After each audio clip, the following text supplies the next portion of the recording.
വീരനാമർജുനനേവമോദി. രണ്ടു സേനയ്ക്കുമിടയിലായി കൊണ്ടുപോയച്യുതാ തേരു നിർത്തു. കാണട്ടെ ഞാനീ രണാങ്കണത്തിൽ പോരിന്നു വന്നു നിരന്നവരെ. എന്നതു കേട്ടുടൻ കൃഷ്ണനപ്പോൾ മുന്നോട്ടു തേരിനെ കൊണ്ടു നിർത്തി. അയ്യോ ഭഗവാനെ എന്റെ കൃഷ്ണ, വയ്യേ ബന്ധുക്കളെ കൊല്ലുവാനോ. ബന്ധുക്കളെ കൊന്നു രാജ്യമാളുന്നത് എന്തിനു സൗഖ്യമീയന്നിടാനോ. കൗരവരെന്നെ വധിക്കുകിലും പോരവരോടു ഞാൻ ചെയ്യുകയില്ല. ഏവം കഥിച്ച ധനഞ്ജയന് ഭാവം പകർന്നതു കണ്ട നേരം.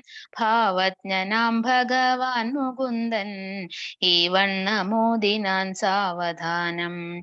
ഇല്ലാത്തതുണ്ടാകയില്ലയല്ലോ, ഇല്ലാതെ പോവുകില്ലുള്ളതൊന്നും.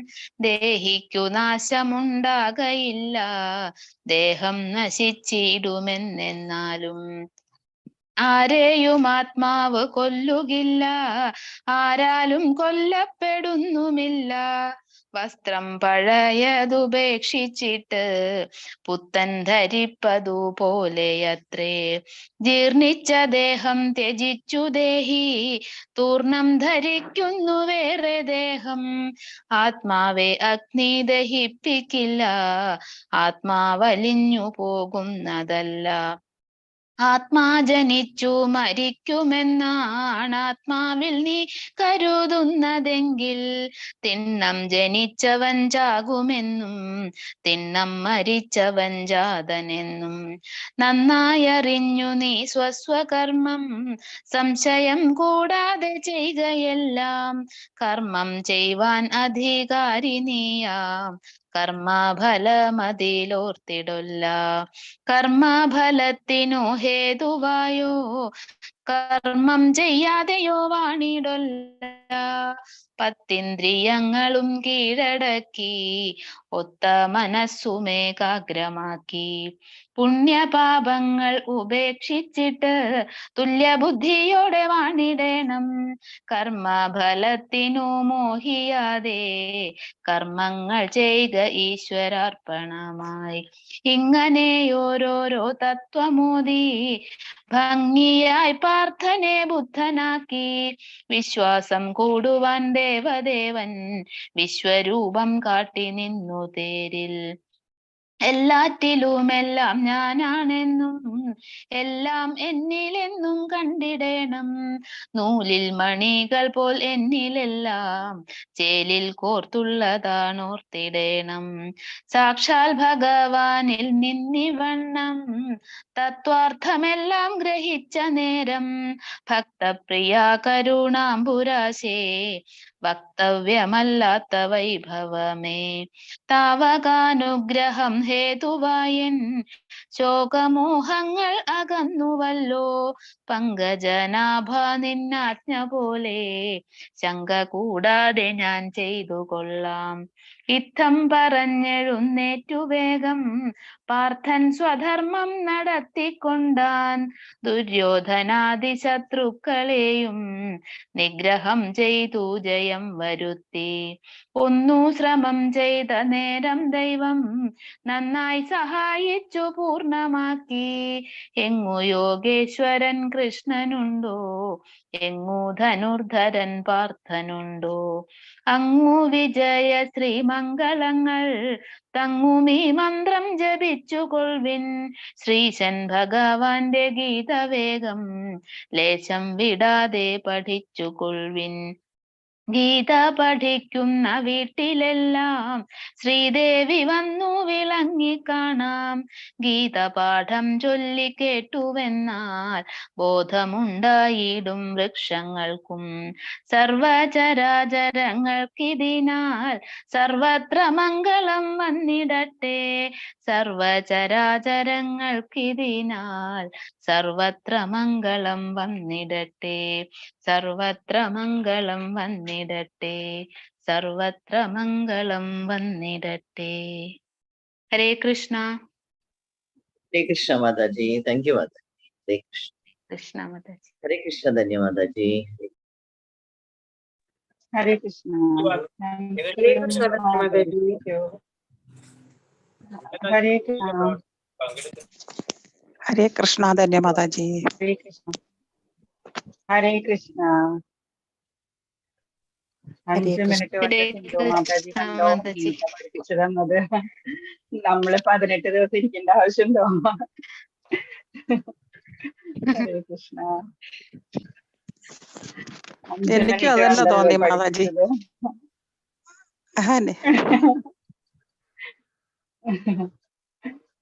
ഹരേ കൃഷ്ണ.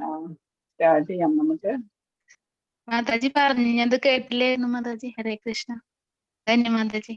5 മിനിറ്റ് കൊണ്ട് സിന്ധു മാതാജി നമ്മളെ ഗീത പഠിപ്പിച്ചു. 18 ദിവസം ഇരിക്കേണ്ട ആവശ്യമുണ്ടോന്ന് ചോദിച്ചതാണ്. ഹരേ കൃഷ്ണ. ഹരേ കൃഷ്ണ. ഓം അജ്ഞാനതിമിരാന്തസ്യ ജ്ഞാനാഞ്ജനശലാകയാ ചക്ഷുരുന്മീലിതം യേന തസ്മൈ ശ്രീഗുരവേ നമഃ. ഹേ കൃഷ്ണ കരുണാ സിന്ധോ ദീനബന്ധോ ജഗത്പതേ ഗോപേശ ഗോപികാകാന്ത രാധാകാന്ത നമോസ്തുതേ. തപ്തകാഞ്ചന ഗൗരാംഗീ രാധേ വൃന്ദാവനേശ്വരീ വൃഷഭാനുസുതേ ദേവി പ്രണമാമി ഹരിപ്രിയേ. നമോ വിഷ്ണുപാദായ കൃഷ്ണപേഷ്ഠായ ഭൂതലേ ശ്രീമതേ ഭക്തിവേദാന്ത സ്വാമിനി നാമിനേ. നമസ്തേ സരസ്വതേ ദേവേ ഗൗരവാണി പ്രചാരിണി നിർവിശേഷ ശൂന്യവാദി പാശ്ചാത്യ ദേശധാരിണി. ജയ് ശ്രീകൃഷ്ണ ചൈതന്യ പ്രഭു നിത്യാനന്ദ ശ്രീ അദ്വൈത ഗദാധര ശ്രീവാസാദി ഗൗരഭക്തവൃന്ദ. ഹരേ കൃഷ്ണ കൃഷ്ണ കൃഷ്ണ ഹരേ ഹരേ. ഹരേ രാമ രാമ രാമ ഹരേ ഹരേ. ഹരേ കൃഷ്ണ കൃഷ്ണ കൃഷ്ണ ഹരേ ഹരേ. ഹരേ രാമ രാമ ഹരേ ഹരേ. ഹരേ കൃഷ്ണ കൃഷ്ണ കൃഷ്ണ ഹരേ ഹരേ. ഹരേ രാമ രാമ ഹരേ ഹരേ. ഹരേ കൃഷ്ണ കൃഷ്ണ കൃഷ്ണ ഹരേ ഹരേ. ഹരേ രാമ രാമ ഹരേ ഹരേ. ഹരേ കൃഷ്ണ കൃഷ്ണ കൃഷ്ണ ഹരേ ഹരേ. ഹരേ രാമ രാമ ഹരേ ഹരേ. ഹരേ കൃഷ്ണ കൃഷ്ണ കൃഷ്ണ ഹരേ ഹരേ. ഹരേ രാമ രാമ ഹരേ ഹരേ. ഹരേ കൃഷ്ണ കൃഷ്ണ കൃഷ്ണ ഹരേ ഹരേ. ഹരേ രാമ രാമ ഹരേ ഹരേ. ഹരേ കൃഷ്ണ കൃഷ്ണ കൃഷ്ണ ഹരേ ഹരേ. ഹരേ രാമ രാമ ഹരേ ഹരേ. ഹരേ കൃഷ്ണ കൃഷ്ണ കൃഷ്ണ ഹരേ ഹരേ. ഹരേ രാമ രാമ ഹരേ ഹരേ. ഹരേ കൃഷ്ണ കൃഷ്ണ കൃഷ്ണ ഹരേ ഹരേ. ഹരേ രാമ രാമ ഹരേ ഹരേ. മുഖം കരോതി വാചാലം പങ്കും ലംഘയത്തെ ഗിരിം യത്കൃപാദമഹം വന്ദേ പരമാനന്ദമാധവം. ഓം ശ്രീകൃഷ്ണ പരമാത്മനേ നമഃ. ശ്രീകൃഷ്ണ പരമാത്മനേ നമഃ. ശ്രീകൃഷ്ണ പരമാത്മനേ നമഃ.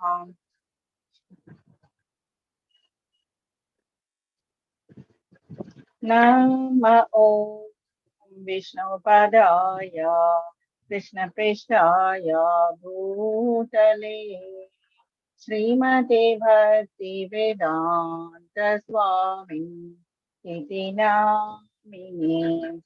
നമസ്തേ സരസ്വതേ ദേവേ ഗൗരവാണി പ്രചാരിണേ നിർവിശേഷ ശൂന്യവാദി പാശ്ചാത്യ ദേശതാരിണേ. ജയ ഹോ ശ്രീ കൃഷ്ണ ചൈതന്യ പ്രഭു നിത്യാനന്ദ ശ്രീ അദ്വൈത ഗദാധര ശ്രീവാസാദി ഗൗരഭക്തവൃന്ദ. ഹരേ കൃഷ്ണ കൃഷ്ണ കൃഷ്ണ ഹരേ ഹരേ. ഹരേ രാമ രാമ രാമ ഹരേ ഹരേ. ഹരേ കൃഷ്ണ കൃഷ്ണ കൃഷ്ണ ഹരേ ഹരേ.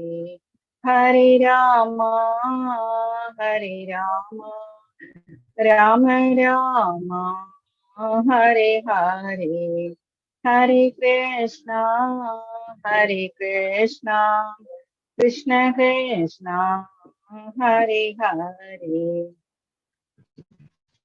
Hare Rama, Hare Rama, Rama Rama, Hare Hare, Hare Krishna, Hare Krishna, Krishna Krishna, Hare Hare, Hare Rama, Hare Rama, Rama Rama, Hare Hare, Hare Krishna, Hare Krishna, Krishna Krishna, Hare Hare, Hare Rama, Hare Rama, Rama Rama, Hare Hare, Hare Krishna, Hare Krishna, Krishna Krishna, Hare Hare, Hare Rama, Hare Rama, Rama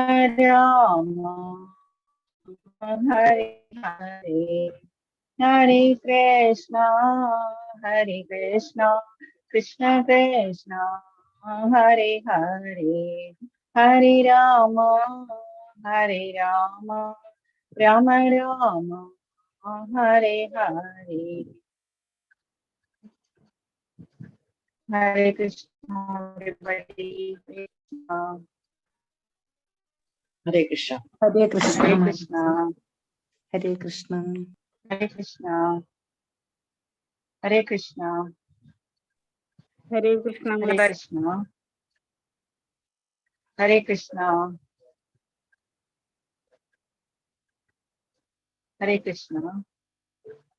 അധ്യായം 10 നമ്മള് 10ാമത്തെ ദിവസം എത്തിയിരിക്കുന്നു. വിഭൂതി യോഗം എന്ന് പറയുന്ന ലെസനാണ്. വിഭൂതി എന്ന് പറഞ്ഞാൽ ഭഗവാന്റെ ഐശ്വര്യങ്ങൾ, ഓപ്പുലൻസസ് എന്നുള്ളതാണ്. ഓപ്പുലൻസസ്, വിഭൂതി എന്ന് പറയുന്ന ഭസ്മം എന്നല്ല അർത്ഥം. വിഭൂതിയുടെ പര്യായ പദമാണ് നമ്മൾ ഇവിടെ എടുക്കുക. ഐശ്വര്യം എന്നാണ് അർത്ഥം. ഭഗവാന്റെ എല്ലാവിധ ഐശ്വര്യങ്ങളും സമ്പത്ത് എന്തൊക്കെയാണ് ഭഗവാനുള്ളത് അതൊക്കെ ഭഗവാൻ ഇന്ന് പറയാൻ പോവുകയാണ്. അപ്പൊ നമ്മൾക്ക് ആദ്യം ശ്രീ പ്രഭുപാദരുടെയും നമസ്കാരദാസ് പ്രഭുവിന്റെയും ഭഗവാന്റെയും പാദങ്ങളിൽ നമസ്കരിച്ച് എല്ലാ ആചാര്യന്മാരെയും സ്മരിച്ചുകൊണ്ട് സ്റ്റാർട്ട് ചെയ്യാൻ വേണ്ടിയിട്ട് അധ്യായം 10. അപ്പൊ നമ്മള് എന്താണ് 7ാമത്തെ അധ്യായം തുടങ്ങിയാണ് നമ്മള് ഭക്തി യോഗം എന്ന് പറയുന്ന സെക്ഷനിലേക്ക് എത്തിയിരിക്കുന്നത്. ഭക്തി യോഗം എന്ന് പറയുന്ന സെക്ഷൻ ഭഗവാനെ കുറിച്ച് കൂടുതലും പറയുന്നത്. എല്ലാ ലെസൺസിലും ഭഗവാനെ കുറിച്ച് മാത്രമല്ല, ഭഗവാന്റെ ഭക്തരെ കുറിച്ചും ഭഗവാൻ പറയുന്നുണ്ട്. 7ാമത്തെ ലെസണില് ഭഗവാൻ എന്താ പറഞ്ഞത്? ജ്ഞാന വിജ്ഞാന യോഗം എന്ന് പറയുന്നതിൽ ഭഗവാൻ പറഞ്ഞു, രസോഹം അപ്സുഖം തേയ പ്രഭാസ്മി ശശിസൂര്യയോ പ്രണവ സർവവേദേഷു ശബ്ദഖേ പൗരുഷം നൃശു. ഭഗവാൻ പറഞ്ഞു, എവിടെ നോക്കിയാലും നമ്മൾക്ക് എന്തെല്ലാം കാണാം, എവിടെയൊക്കെയാണ് നമ്മൾക്ക് ഭഗവാനെ കാണാൻ സാധിക്കുക, ഏതെല്ലാം രൂപത്തിലാണ് നമ്മൾക്ക് പ്രത്യക്ഷമായിട്ട് ഭഗവാനെ കാണാൻ സാധിക്കുക എന്നുള്ളതാണ് 7ാമത്തെ ലെസൺ. ജ്ഞാന വിജ്ഞാനം എന്നതുകൊണ്ട് ഭഗവാൻ പറഞ്ഞു തന്നിരിക്കുന്നത്. ബലമുള്ളവരുടെ ബലം ഞാനാണ്, മാത്രമല്ല തേജസ് ഉള്ളവരുടെ തേജസ് ഞാനാണ്, ബുദ്ധി കൂടുതലുള്ളവരുടെ ബുദ്ധിയും ഞാൻ തന്നെയാണ്.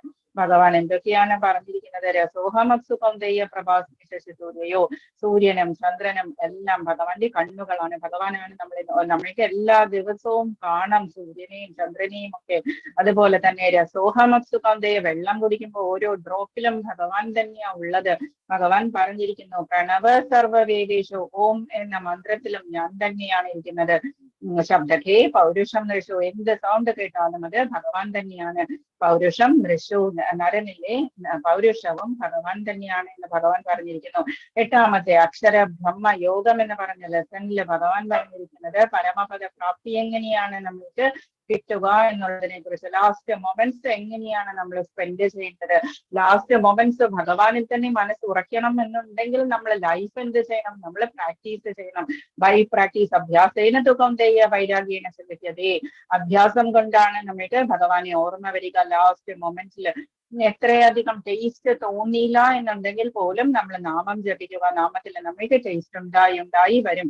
അമൃത് എന്ന് പറയുന്നത് ബുദ്ധിമുട്ടിച്ച ഒരാൾ തന്നാലും നമ്മൾ ഇഷ്ടമായിട്ട് കഴിച്ചാലും അമൃതിന്റെ സ്വഭാവം അത് കാണിക്കും. നമ്മൾക്ക് അമരത്വം ഉണ്ടാകും. അതുപോലെ തന്നെ വിഷമാണെങ്കിലും അതുപോലെ തന്നെയാണ് ഒരു തീ എന്ന് പറയുന്നത്. തീയുടെ അടുത്തേക്ക് നമ്മൾ കൈ കൊണ്ടുപോയാലും അറിയാണ്ട് അത് കൊണ്ടാലും നമ്മൾക്ക് എന്താ സംഭവിക്കുക? നമ്മൾക്ക് അത് നമ്മളുടെ ബേൺ ആവും നമ്മളുടെ കൈ എന്ന് പറയുന്നത്. അതുകൊണ്ട് തന്നെ അതേപോലെയാണ് നാമം എന്ന് പറയുന്നത്. നമ്മൾ ഇഷ്ടത്തോടെ ജപിച്ചാലും ഇഷ്ടമില്ലാണ്ട് ജപിച്ചാലും അത് അതിന്റെ പ്രഭാവം കാണിക്കും. അപ്പോൾ നമ്മൾ ഭഗവാൻ നമ്മളുടെ ഉള്ളിലുണ്ട്, പക്ഷെ നമ്മൾ നാമം ജപിക്കാത്തിടത്തോളം ഭഗവാൻ നമ്മളുടെ അടുത്തേക്ക് ആ പ്രഭാവം കാണിക്കില്ല. അതുകൊണ്ട് തന്നെ എപ്പോഴും നാമം ജപിക്കുക. ഭഗവാൻ പറഞ്ഞു, തസ്മാത് സർവേഷു കാലേഷു മാമനസ്മര യുദ്ധ, എപ്പോഴും എന്നെ തന്നെ ധ്യാനിക്കുക, എപ്പോഴും എന്നിൽ തന്നെ ഉറപ്പിക്കുക. എന്നിൽ തന്നെ ഉറപ്പിച്ചിരിക്കുന്ന മനസ്സും ബുദ്ധിയും കൊണ്ട് നീ എന്നെ തന്നെ പ്രാപിക്കും, സംശയമില്ല. ഭഗവാൻ പറഞ്ഞിരിക്കുന്നു, സംശയം ഇല്ല എന്ന് പറഞ്ഞിരിക്കുന്നു, പ്രോമിസ് ചെയ്തിരിക്കുന്നു. ഇതൊക്കെയാണ് നമ്മൾ 8ാമത്തെ ലെസണിൽ പഠിച്ചത്. മെയിൻ ആയിട്ട് പരമപദ പ്രാപ്തി എങ്ങനെയാണ് എന്നുള്ളതാണ് നമ്മൾ അതിലൂടെ പഠിച്ചത്. 9ാമത്തെ ലെസൺ, ഇന്നലെ നമ്മൾ എടുത്ത ലെസണിൽ നമ്മൾ കണ്ടത് കലർപ്പില്ലാത്ത ഭക്തി എങ്ങനെയായിരിക്കണം എന്നുള്ളതാണ്. രാജവിദ്യ, രാജഗുഹ്യ യോഗം എന്ന് പറയുന്നത് ഭഗവാൻ 18 മുത്തുകളുള്ള മാലയിലെ മെയിൻ ആയിട്ടുള്ള മിഡിൽ പോയിന്റിലുള്ള ലോക്കറ്റ് എന്ന് പറയുന്നതാണ് ഭഗവാന്റെ 9ാമത്തെ ലെസൺ എന്ന് പറയുന്നത്. രാജവിദ്യ, രാജഗുഹ്യം സീക്രട്ട് ആണത്. അതുകൊണ്ട് നടുവില് അതില് ഭഗവാൻ മെയിൻ ആയിട്ട് പറഞ്ഞിരിക്കുന്നു, പത്രം പുഷ്പം ഫലം തോയം യോമേ ഭക്തിയാ പ്രയച്ഛതി തദഹം ഭക്തിപരമശ്നാമി പ്രേതാത്മനഃ. എന്തൊക്കെയാണ് ഭഗവാനിൽ സമർപ്പിക്കാൻ പറഞ്ഞിരിക്കുന്നത്? പത്രം പുഷ്പം ഫലം തോയം എന്ന് പറയുന്ന 4 കാര്യങ്ങളാണ് നമ്മൾക്ക് പറമ്പില് വളരെയധികം ഈസി ആയിട്ട് നമ്മളുടെ ആരുടെയും വീടുകളിൽ ഉണ്ടാവുന്നതാണ് ഈ 4 കാര്യങ്ങളും. പിന്നെ എന്ത് ചെയ്യുമ്പോഴും, എന്ത് കഴിക്കുമ്പോഴും, എന്ത് യജിക്കുമ്പോഴും, എന്ത് തപസ് ചെയ്യുമ്പോഴും എല്ലാം എന്നെ തന്നെ ധ്യാനിക്കുക, എന്നിലേക്ക് അർപ്പിച്ചുകൊണ്ട് ചെയ്യുക. നമ്മൾ ചെയ്യുന്ന പ്രവൃത്തികളെല്ലാം തന്നെ ചെയ്യുമ്പോൾ കൃഷ്ണാർപ്പണമായിട്ട് ചെയ്യുക എന്ന് മാത്രമേ ഭഗവാൻ ഉദ്ദേശിച്ചിട്ടുള്ളൂ. ഭഗവാനെ ഭഗവാനായിട്ട് മാനിക്കുക എന്നുള്ളത്. പിന്നെ ഭഗവാൻ അതിന്റെ ലോക്കറ്റിന്റെ ജെം എന്ന് പറയുന്നത് എന്താ പറഞ്ഞിരിക്കുന്നത്? ഭഗവാൻ പറഞ്ഞിരിക്കുന്നു, മന്മനാഭവ ഭക്തോ മദ്യാജീമാം നമസ്കുരു. 4 കാര്യങ്ങളാണ് നമ്മളോട് ചെയ്യാൻ പറഞ്ഞിരിക്കുന്നത്. മന്മന, ഏത് നേരവും അമ്മ തൊട്ടിലെ കുഞ്ഞിനെ എങ്ങനെയാണോ മെഡിറ്റേറ്റ് ചെയ്യുന്നത് അതുപോലെ തന്നെ ഭഗവാനെ തന്നെ ധ്യാനിക്കുക. എന്ത് ചെയ്യുമ്പോഴും അതിലൊരു കൃഷ്ണ എന്നുള്ള വിളി ഉണ്ടാകട്ടെ, നമ്മളുടെ ഉള്ളില് ആ വിളി ഉണ്ടാകട്ടെ, ഏത് നേരവും കൃഷ്ണ എന്നുള്ള വിളി. അപ്പം അത് മാത്രമല്ല, മനഭാവമദ്ഭക്തോ, എന്റെ ഭക്തനാവുക. മറ്റുള്ള ദേവന്മാരെ ഒക്കെ മാനിക്കുക, നമ്മൾ പോകുന്ന അമ്പലങ്ങളിലൊക്കെ പോയിക്കൊള്ളുക, പക്ഷേ ഭഗവാനിലേക്ക് സറണ്ടർ ചെയ്യുക. എല്ലാ അമ്പലങ്ങളും, ശിവന്റെ അമ്പലത്തിലും ദേവിയുടെ അമ്പലത്തിലും ദേവി ആരാധനയും ഒക്കെ ചെയ്യാം നമുക്ക്. പക്ഷേ അതിനുപരിയായിട്ട് മുകളിലായിട്ടാണ് ഭഗവാന്റെ സ്ഥാനം. സർവലോക മഹേശ്വരം, ഞാനാണ് സർവലോക മഹേശ്വരൻ എന്ന് ഭഗവാൻ പറഞ്ഞിരിക്കുന്നു. അതുകൊണ്ട് തന്നെ ഭഗവാനായിട്ട് തന്നെ സറണ്ടർ ചെയ്യുക. ബാക്കിയുള്ളവരൊക്കെ ദേവന്മാരായിട്ട് കാണുക. ദേവന്മാരെ യജിക്കുന്നവർ ദേവന്മാരുടെ ലോകത്തിലാണ് പോവുക. പിതൃക്കളെ പൂജിക്കുന്നവർ പിതൃലോകത്തിലും, എന്നെ പൂജിക്കുന്നവർ എന്റെ ലോകത്തിലും വരും എന്ന് ഭഗവാൻ പറഞ്ഞിരിക്കുന്നു. അപ്പൊ മറ്റു പ്ലാനറ്റ്സിലേക്ക് എങ്ങനെയാ പോകേണ്ടത്? ഭഗവാൻ തന്നെ വഴിയും പറഞ്ഞു തന്നിട്ടുണ്ട്. ഏതെല്ലാം എവിടേക്കാണ് പോകേണ്ടത്? ആ ദേവന്മാരെ ആരാധിച്ചാൽ മാത്രം മതി, നമ്മൾക്ക് ആ ലോകങ്ങളിലേക്ക് പോകാൻ സാധിക്കും. പ്രഭുപാദർ അതിനെ കുറിച്ചൊരു ബുക്ക് എഴുതിയിട്ടുണ്ട്, ഏതെല്ലാം പ്ലാനറ്റ്സിലേക്ക് പോകണം എന്നുണ്ടെങ്കിൽ എന്തൊക്കെയാണ് ചെയ്യേണ്ടത് എന്നുള്ളത്. അപ്പൊ നമ്മൾക്ക് എവിടേക്കാ പോകേണ്ടത്? നമ്മൾക്ക് തിരിച്ചു വരവില്ലാത്ത ഭഗവാന്റെ ആ ഒരു ധാമത്തിലേക്കാണ് നമുക്ക് പോകേണ്ടത്. അവിടെ ഭാസയത്തെ സൂര്യോ ന ശശാങ്കോ ന പാവകായം തത്വാന നിവർത്തന്തേ തഥാമ പരമം മമ. വേറൊരു ക്ലാസ്സിൽ നിന്നാണ് വന്നിരിക്കുന്നത്, അതുകൊണ്ടാ തലയ്ക്കുള്ളിൽ അത്രയ്ക്ക് അങ്ങോട്ട് ശ്ലോകങ്ങളൊന്നും വരാത്തത്. ആ ഒരു മൂഡിലായിരുന്നു 13th ലെസൺ അവിടെ നടന്നുകൊണ്ടിരിക്കുന്നത്. അപ്പൊ അതിനകത്ത് ഭാസയത്തെ സൂര്യോന ശശാങ്കോന പാവകായ തത്വാന നിവർത്തന്തേ തഥാമ പരമം മമ. അവിടെ സൂര്യനോ ചന്ദ്രനോ ഒന്നും വെളിച്ചം വീശേണ്ട ആവശ്യമില്ല, അവിടെ അഗ്നി പ്രകാശം പരത്തേണ്ട ആവശ്യമില്ല. അവിടെ പോയി കഴിഞ്ഞാലാകട്ടെ നമ്മൾക്ക് തിരിച്ചു വരവുമില്ല. നമ്മൾ ഇന്നലെ കണ്ടതാണ് ഗോലോക ചാർട്ടില് എന്താണ് ബ്രഹ്മാവ് പറഞ്ഞിരിക്കുന്നത്. ബ്രഹ്മ സംഹിതയിലെ ഗോലോകത്തെ കുറിച്ച് പറഞ്ഞിരിക്കുന്നത് എന്താ? ചിന്താമണി പ്രകര സത്മസു കൽപവൃക്ഷ ലക്ഷാവതേശുരവീർ അഭിപാലയന്തം ലക്ഷ്മി സഹസ്ര ശതസംഭ്രമ സേവ്യമാനം ഗോവിന്ദമാദിപുരുഷം തമഹം ഭജാമി. ചിന്താമണി കൊണ്ട് നിർമ്മിച്ചിട്ടുള്ള ബിൽഡിങ്സും ഫ്ലോറും വാൾസും എല്ലാം ഉള്ള ചിന്താമണി നമ്മൾ ആഗ്രഹിക്കുന്നത് തരുന്നതാണ്.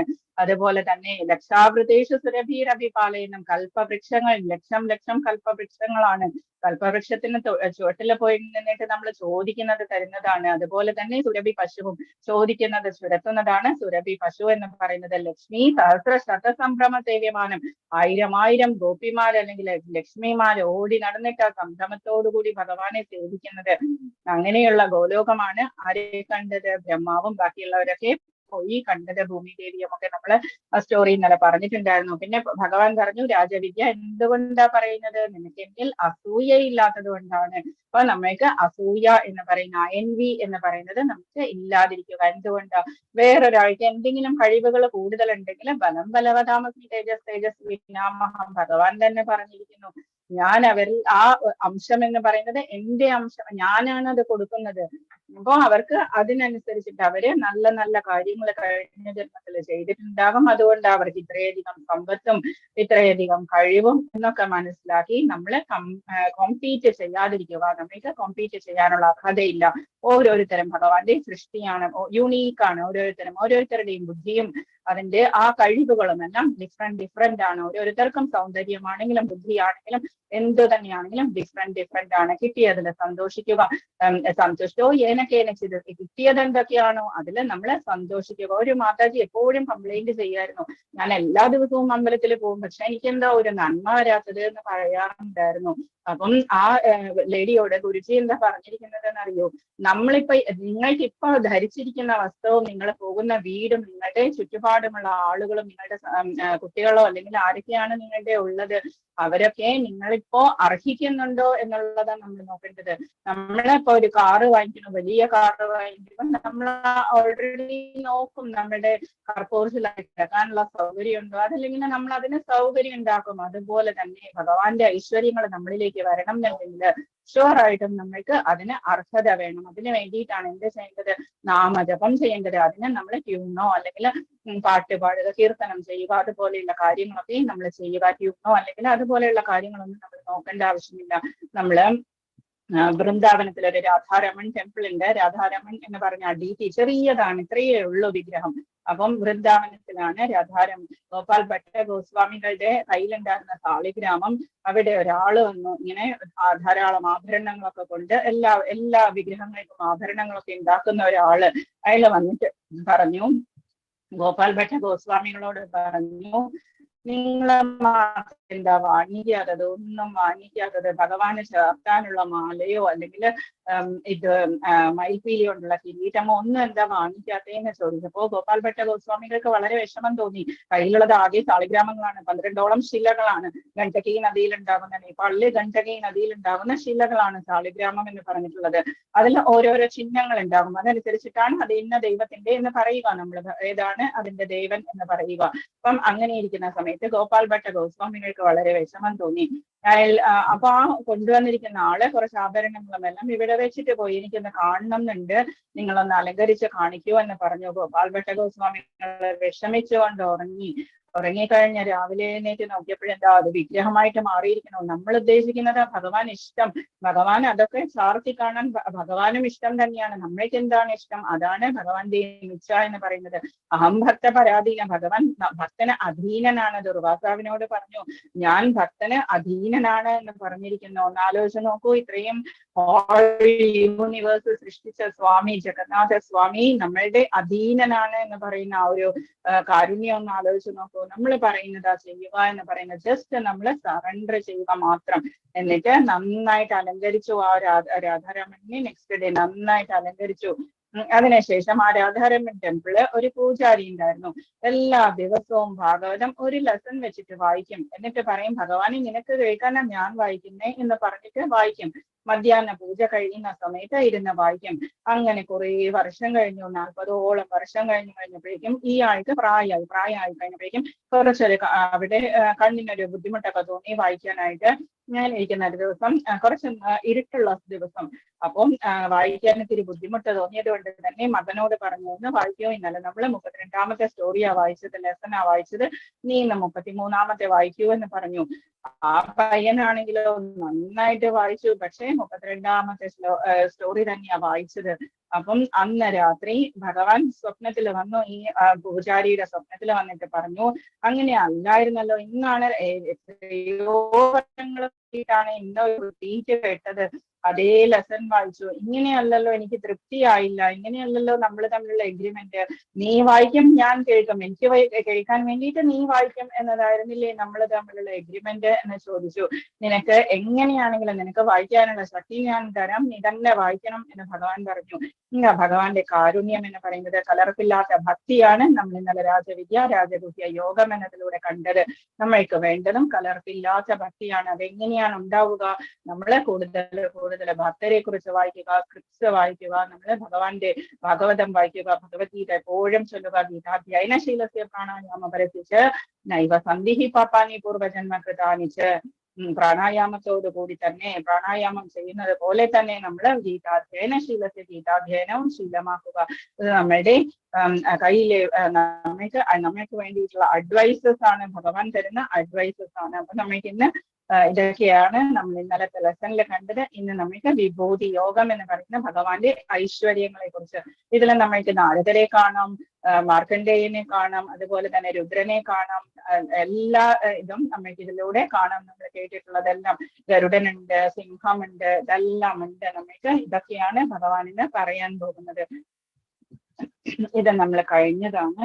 ശ്രീ ഭഗവാനുവാച ഭൂയേവ മഹാബാഹോ ശൃണ്വേ പരമം വചഃ യതേഹം പ്രിയമാണായ വക്ഷ്യാമി ഹിതകാമ്യയാ. നിന്റെ ഹിതത്തിന് വേണ്ടിയിട്ടാണ് ഞാനിത് പറയാൻ പോകുന്നത്. ഇന്ന് ഒന്നും കൂടി നല്ല ജ്ഞാനം എന്ന് ഭഗവാൻ പറയും. ഭൂയ ഏവ മഹാബാഹോ പരമ ദിവ്യോത്തം പറഞ്ഞു. കൃഷ്ണൻ പറഞ്ഞു, കൈക്കരുത്തുള്ള മഹാബാഹു അർജുന, നീ എന്റെ സുഹൃത്തായതുകൊണ്ട്, യഥേഹം പ്രിയമാണായ, നീ എന്റെ പ്രിയനായതുകൊണ്ട്, ഞാൻ നിന്റെ നന്മയ്ക്കായിട്ട് ഹിതകാമ്യയ, നന്മയ്ക്കായിക്കൊണ്ട് ഇനിയും ഞാൻ ജ്ഞാനം ഉപദേശിക്കാം. ഭഗവാൻ ഇനിയും പറയാൻ പോകുന്നത് ജ്ഞാനം തന്നെയാണ്. കേൾക്കൂ ശൃണു. ആദ്യം ശ്രവണം കീർത്തനം വിഷ്ണു. കേൾക്കുന്നതിലൂടെയാണ് നമ്മളുടെ ഹൃദയത്തില് ഭഗവാൻ വന്നു ചേരുന്നത്. യസ്യ ശ്രവണ മാത്രേന ഹരിചിത്തം സമാശ്രയേത്. കേൾക്കൂ, ഇത് ഞാൻ നേരത്തെ ഉപദേശിച്ചതിലും ഉത്തമമായ ജ്ഞാനം. ഇന്നലെ ഭഗവാൻ എന്ത് പറഞ്ഞു? പവിത്രമിതം ഉത്തമം സുസുഖം കർത്തും അവ്യയം എന്നൊക്കെ പറഞ്ഞു. ഇന്ന് 10ാമത്തെ ലെസൺ ആയപ്പോഴേക്കും ഭഗവാൻ പറയുന്നു, ഇന്നലെ പറഞ്ഞതിനേക്കാളും ഉത്തമമായിട്ടുള്ളതാണ് ഞാൻ ഇന്ന് പറയുന്നത്. ഈ പിക്ചറിൽ കാണുന്നത് എന്താണ്? ഭഗവാൻ ഉറങ്ങിക്കിടക്കുകയാണ്. മഹാഭാരത യുദ്ധം അനൗൺസ് ചെയ്ത് കഴിഞ്ഞു. അപ്പം യുധിഷ്ഠിരൻ പറഞ്ഞു അർജുനനോട്, ഭഗവാന്റെ അടുത്തേക്ക് പോയിട്ട് ഹെൽപ്പ് ചോദിക്കൂ എന്ന് പറഞ്ഞു. യുധിഷ്ഠിരന് പറഞ്ഞതനുസരിച്ച് അർജുനൻ പോയി. ദുര്യോധനനാണെങ്കിലോ ധൃതരാഷ്ട്രരെ പറഞ്ഞു. ഒട്ടും ഇൻട്രസ്റ്റ് ഉണ്ടായിരുന്നില്ല കൃഷ്ണനോട് ഇത് പറയാൻ പോകാനായിട്ട്. എന്നാലും അച്ഛൻ പറഞ്ഞത് കൊണ്ട്, മാത്രമല്ല കൃഷ്ണന്റെ നാരായണീ സേന അത്രയും വലുതാണ്, അതുകൊണ്ട് തന്നെ ദുര്യോധനനും പോയി. എന്നിട്ട് ദുര്യോധനൻ അഹങ്കാരത്തോടുകൂടി രാജാവാണ് എന്നുള്ള ഭാവത്തില് കൃഷ്ണന്റെ തലയുടെ സൈഡിലിരുന്നു. അർജുനനാണെങ്കിലോ സേവകനായിട്ട്, സഖ്യം എന്നുള്ള ഭാവമാണെങ്കിൽ കൂടി സേവ്യ ഭാവത്തിൽ താഴെയിരുന്നു. എന്നിട്ട് ഭഗവാൻ എഴുന്നേറ്റു. എന്നിട്ട് ആരെയാണ് എന്താണ് എന്ന് ചോദിച്ചു. അപ്പം ഹെൽപ്പ് ചോദിക്കാനായിട്ട് വന്നതാണ് എന്ന് പറഞ്ഞു. അപ്പോ ഭഗവാൻ പറഞ്ഞു, ഞാൻ 2 കാര്യങ്ങളുണ്ട്. ഒന്ന് എന്റെ നാരായണി സേന, മറ്റേ സൈഡിൽ ഞാൻ മാത്രം.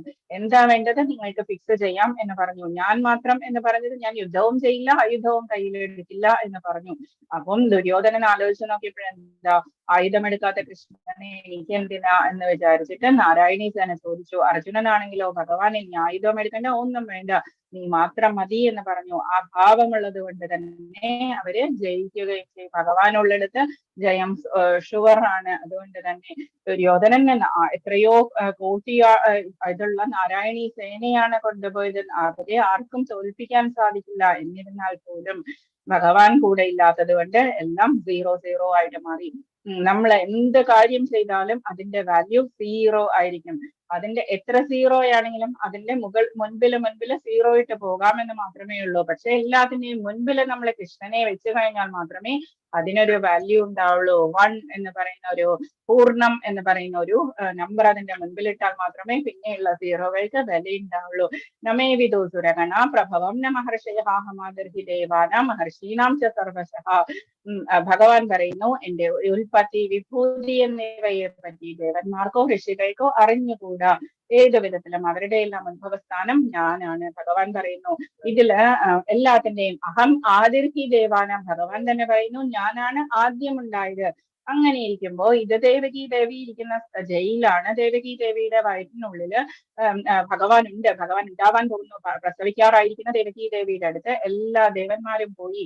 എന്നിട്ട് മഹർഷിമാരുണ്ടായിരുന്നു, ദേവന്മാരുണ്ടായിരുന്നു, ബ്രഹ്മാവ് തൊട്ട് എല്ലാവരും ഉണ്ട്. അപ്പൊ അതെങ്ങനെയാ ശരിയാവുക? ഹമാദർഹി ദേവാനാം എന്ന് ഭഗവാൻ പറഞ്ഞിരിക്കുന്നത്. ഭഗവാൻ കൃഷ്ണൻ എങ്ങനെയാ അവതരിച്ചത്? ഭഗവാൻ അവതരിച്ചത് ദേവകി മാതാവിന്റെ ഉദരത്തിലൂടെ 4 കൈകളോടുകൂടിയ വലിയ രൂപത്തിലാണ് ഭഗവാൻ വന്നത്.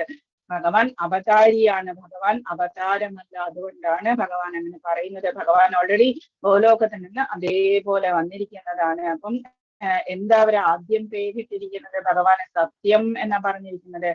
സത്യം എന്ന് പറഞ്ഞുകൊണ്ടാണ് അവര് തുടങ്ങുന്നത് തന്നെ.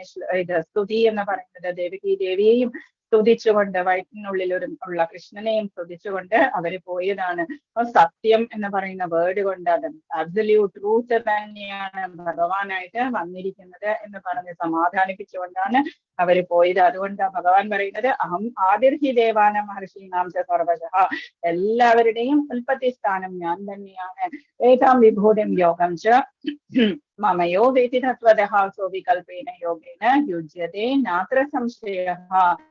വിഭൂതികളും യോഗശക്തിയും എന്തെന്ന് ശരിയായി ബോധ്യപ്പെട്ടവർ ഏതാം വിഭൂതിം യോഗം ച മമയോ വേതി തത്വതഃ, എന്നെ ആരാണോ ശരിയായിട്ട് അറിഞ്ഞിരിക്കുന്നത്, സോ വികൽപേന യോഗേന യുജ്യതേന അത്ര സംശയ, അവർ കലർപ്പില്ലാത്ത ഭക്തിയുടെ സേവനത്തിൽ മുഴുകുന്നു. എപ്പോഴും എന്നെ തന്നെ ധ്യാനിച്ചു കൊണ്ടിരിക്കുന്നു, എനിക്ക് വേണ്ടി തന്നെ അവരെ പ്രവർത്തിക്കുന്നു. നമ്മൾ എന്തും ഭഗവാന് വേണ്ടിയിട്ട് സമർപ്പിച്ചുകൊണ്ട് ചെയ്യുക. നമ്മൾ ജോലി ചെയ്യുമ്പോഴും അതെല്ലാം ഭഗവാനിൽ സമർപ്പിച്ചുകൊണ്ട് ചെയ്യുക. ഭഗവാന്റെ ആരാധനയായിട്ട് ജീവിതം ചെയ്യുക. അതാണ് ഭഗവാൻ ഉദ്ദേശിക്കുന്നത്. സംശയവുമില്ല. ഈ വരുന്നത് ആരാണ്? ഭഗവാൻ ബലരാമന്റെ കൂടെ മട്ടുപ്പാവിൽ നിൽക്കുകയാണ്, ബാൽക്കണിയില്, ദ്വാരകയില്. എന്നിട്ട് അവിടെ നാരദര വരുന്നത്. നാരദ ബ്രഹ്മപുത്രനാണ്, ബ്രഹ്മാവിന്റെ പുത്രനാണ്, ബ്രഹ്മാവിന്റെ മടിയിൽ നിന്നുണ്ടായ പുത്രനാണ്. എന്നിട്ട് എവിടെയും പോകാനുള്ള ആ ഒരു ശക്തി കൊടുത്തിട്ടുണ്ട്. എല്ലാ ദേവന്മാരും ബ്രഹ്മാവും എല്ലാവരും ശക്തി കൊടുത്തിട്ടുണ്ട്. അപ്പം നാരായണ നാരായണ, ഏത് നേരവും നാരായണ നാമം ജപിച്ചുകൊണ്ടിരിക്കുന്ന ഏറ്റവും ഉത്തമ ഭക്തൻ എന്ന് പറയാവുന്നത് നാരദർ എഴുതിയ പഞ്ചരാത്രം എന്ന് പറഞ്ഞ ബുക്സ് നോക്കിയിട്ടാണ് ഇപ്പോഴും നമ്മുടെ അമ്പലങ്ങളിലൊക്കെ പൂജ നടക്കുന്നത്. അപ്പൊ ഈ നാരദർ ബ്രഹ്മപുത്രനായിരുന്നു. അപ്പൊ ബ്രഹ്മപുത്രനായിരുന്ന നാരദരോട് കല്യാണം കഴിക്കാൻ പറഞ്ഞു.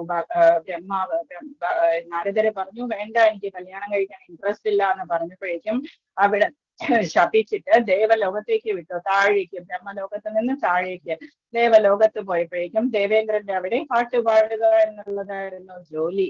അവിടെ ഇരുന്ന് പാട്ട് പാടിക്കൊണ്ടിരിക്കുന്ന സമയത്ത് അപ്സരസുകളൊക്കെ ഡാൻസ് കളിക്കുന്ന സമയത്ത് നാരദരുടെ ഒരു വാക്ക് തെറ്റി, പാടുന്ന സമയത്ത് ഇങ്ങനെ തെറ്റിപ്പോയി. അപ്പൊ ആ തെറ്റിപ്പോയപ്പോഴേക്കും ദേവേന്ദ്രന് ദേഷ്യം വന്നിട്ട് അവിടുന്ന് പിന്നെയും താഴേക്ക് വിട്ടു. താഴേക്ക് വിട്ടത് ഭൂമിയിലേക്കാ വന്നത്. ഭൂമിയിലാണെങ്കിലോ ഒരു ദാസീപുത്രനായിട്ടാണ് ജനിച്ചത്. എന്നിട്ട് 5 വയസ്സുള്ള സമയത്ത് ഒരു ഇത് അച്ഛനൊന്നും ഇല്ല, അമ്മ മാത്രമേ ഉള്ളൂ. അമ്മയാണെങ്കിലോ വളരെയധികം ദാസ്യഭാവം വളരെ കൂടുതലുള്ള ഒരു സ്ത്രീയായിരുന്നു. ആരും ഇല്ല എന്നുള്ള ധൈര്യഭാവം അവർക്ക് നന്നായിട്ടുണ്ടായിരുന്നു. അപ്പം അവരൊരു ബ്രാഹ്മണരുടെ വീട്ടിലാണ് ജോലി ചെയ്തുകൊണ്ടിരുന്നത്. എല്ലാ ജോലികളും അവർ ചെയ്യും. പശുവിനെ കറക്കുക, അതുപോലെ എല്ലാ ഹെൽപ്പും എല്ലാം ചെയ്യുന്ന ഒരു സ്ത്രീ. അവിടെ ഈ കുഞ്ഞ് ഇങ്ങനെ ഓടിക്കളിച്ച് നടക്കുന്ന സമയത്ത് ഒരു ദിവസം മഴക്കാലത്ത് സ്വാമിമാര് വന്നു. അവിടെ സ്വാമിമാര് ചാതുർമാസ്യ വ്രതത്തിന് വേണ്ടിയിട്ട് 4 മാസങ്ങൾ അവരൊരിടത്തിരിക്കും. ആ സന്യാസിമാര് ഇപ്പൊ നടന്നുകൊണ്ടിരിക്കുക. ഇപ്പം കഴിഞ്ഞിട്ടേ ഉള്ളൂ, ദിഗ്വിജയൊക്കെ നടന്നുകൊണ്ടിരിക്കുക സ്വാമിമാരുടെ. അപ്പം നവംബർ ആവുന്നതിന് മുൻപായിട്ട് അത് തീരും ആ സമയത്ത്.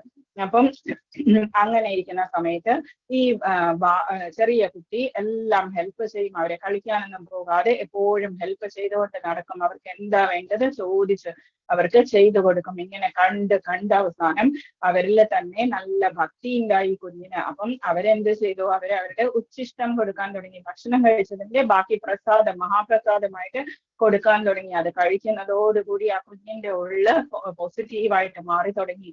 എന്നിട്ട് അവര് ആ നാരദർക്ക് പോകുന്നതിന് മുൻപ് നാരദർക്ക് ജ്ഞാനം ഉപദേശിച്ചു കൊടുത്തു. ഇത് ഭഗവാനെ കുറിച്ച് ഇങ്ങനെയാണ് ഭഗവാനെ ധ്യാനിക്കേണ്ടത്, ഇതൊക്കെ അവർക്ക് നാരദർക്ക് പറഞ്ഞു കൊടുത്തു.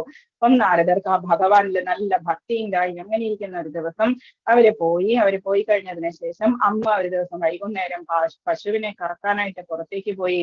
സന്ധ്യാസമയമായിരുന്നു. പാമ്പ് കുത്തിയിട്ട് അമ്മ മരിച്ചു പോയപ്പോഴേക്കും ഈ കുഞ്ഞിന് പിന്നെ ആരും ഇല്ലാണ്ടായി. അപ്പം അത് ഭഗവാനെ അന്വേഷിച്ച് നടക്കാൻ തുടങ്ങി. നടന്ന് അവസാനം ഒരു ഫോറസ്റ്റ് ഏരിയയിലെത്തി. ഫോറസ്റ്റ് എല്ലാം കണ്ടു. ആദ്യമായിട്ടാ പുറത്തേക്ക് പോകുന്നത്. എന്നിട്ട് അവിടെ പോയിട്ട് ഇരുന്നു. എന്നിട്ട് ഭഗവാനെ കുറിച്ച് ഇവരെ സന്യാസിമാര് പറഞ്ഞു തന്നിരിക്കുന്നത് തന്നെ ഇങ്ങനെ ധ്യാനിക്കാൻ തുടങ്ങി. ധ്യാനിച്ച് ഭഗവാൻ വന്നു. എന്നിട്ട് പറഞ്ഞു, നീ ഈ ജന്മം എന്നെ കാണാനുള്ള ഭാഗ്യം നിനക്കില്ല നാരദ. നീ ജന്മം കഴിഞ്ഞതിന് ശേഷം നീ വീണ്ടും ബ്രഹ്മപുത്രനായിട്ട് വരും. ആ സമയത്ത് നിനക്ക് എവിടെ വേണമെങ്കിലും പോവാം, ആരെ വേണമെങ്കിലും കാണാം, ഏത് ലോകത്തിലും നിനക്ക് പ്രവേശനം ഉണ്ടാകും എന്ന് പറഞ്ഞു.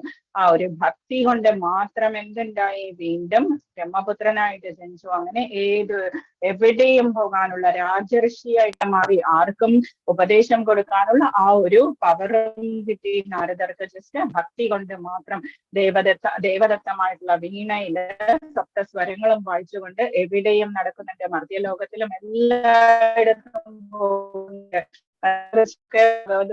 നല്ല സ്റ്റോറീസ് ഉണ്ട്. നമ്മൾ പറഞ്ഞു കഴിഞ്ഞാൽ ഭഗവത്ഗീത നമ്മളേ ഉള്ളൂ. ഭഗവത്ഗീത ക്ലാസ്സിൽ ആവശ്യമുള്ളത് മാത്രമേ ഞാൻ പറയുന്നുള്ളൂ. ഇനി ഭഗവാൻ പറയാൻ പോകുന്നത് 4 ശ്ലോകങ്ങൾ. ചതുശ്ലോകി ഗീത എന്ന് പറയും നമ്മൾ. ചതുശ്ലോകി ഗീത എന്ന് പറഞ്ഞാൽ 4 ശ്ലോകങ്ങളാണ്. ഗീതയിലെ ഇമ്പോർട്ടന്റ് എസൻസ് എന്ന് പറയാവുന്ന ശ്ലോകങ്ങളാണ്. അതുപോലെ തന്നെ ഭാഗവതത്തിലുണ്ട് 4 ശ്ലോകങ്ങൾ. നാരദര് വേദവ്യാസൻ സ്വന്തം ആശ്രമത്തിൽ ഇരുന്ന് വിഷമിച്ചു കൊണ്ടിരിക്കുന്നുണ്ടായിരുന്നു. എന്നിട്ട് നാരദർ അവിടെ വന്നു. നമ്മളുടെ ആ വിഷമം കാണുമ്പോൾ ഭഗവാൻ ഗുരുവിനെ പറഞ്ഞു വിടും. എന്നിട്ട് ഗുരു എന്താണ് നാരദർ ചോദിച്ചു, വ്യാസദേവനോട് ചോദിച്ചു, എന്താ വിഷമം എന്ന് ചോദിച്ചപ്പോ എന്താണെന്നറിയില്ല, എല്ലാ പുരാണങ്ങളും എഴുതി, ഇത് മഹാഭാരതം എഴുതി, എല്ലാം കഴിഞ്ഞിട്ട് ഒരു സന്തോഷമില്ല എന്ന് പറഞ്ഞു. അപ്പം നാരദര് പറഞ്ഞു, ഭഗവാനെ കുറിച്ചും ഭക്തരെ കുറിച്ചും എഴുതൂ, എന്നാൽ മാത്രമേ സന്തോഷമുണ്ടാവുള്ളൂ എന്ന് പറഞ്ഞുകൊണ്ടാണ് ഈ പൂർവ്വജന്മമൊക്കെ പറഞ്ഞു കൊടുത്തത്. അപ്പം അങ്ങനെ 4 ശ്ലോകങ്ങൾ പറഞ്ഞു. അതാണ് 18,000 ശ്ലോകങ്ങളിലായിട്ട് ഡെവലപ്പ് ചെയ്ത് വ്യാസദേവൻ എഴുതിയത് 18,000 ശ്ലോകങ്ങളായിട്ട്. ഇത് നമ്മുടെ ചതുശ്ലോകി ഗീത എന്ന് പറയുന്നത് ബൈ ഹാർട്ട് പഠിക്കണം മസ്റ്റായിട്ട്. ഗീതയുടെ എസൻസ് എന്ന് പറയുന്ന ചതുശ്ലോകി, ചതു എന്ന് പറഞ്ഞാൽ 4, ചതുശ്ലോകി 4 ശ്ലോകങ്ങളാണ്. അഹം സർവസ്യ പ്രഭവോ മത്ത സർവം പ്രവർത്തതേ ഇതി മത്വാ ഭജന്തേ മാം ബുദ്ധാഭാവ സമന്വിത. എന്താ ഭഗവാൻ പറയുന്നത്? അഹം പ്രഭവോ, എന്നിൽ നിന്നാണ്, ഞാനാണ് എല്ലാത്തിനും പ്രഭവസ്ഥാനം. മറ്റ് സർവം പ്രവർത്തതേ, എന്നിലാണ് എല്ലാം വർക്ക് ചെയ്യുന്നത്, എന്നിൽ നിന്നാണ് എല്ലാം എമേറ്റ് ചെയ്യുന്നത്.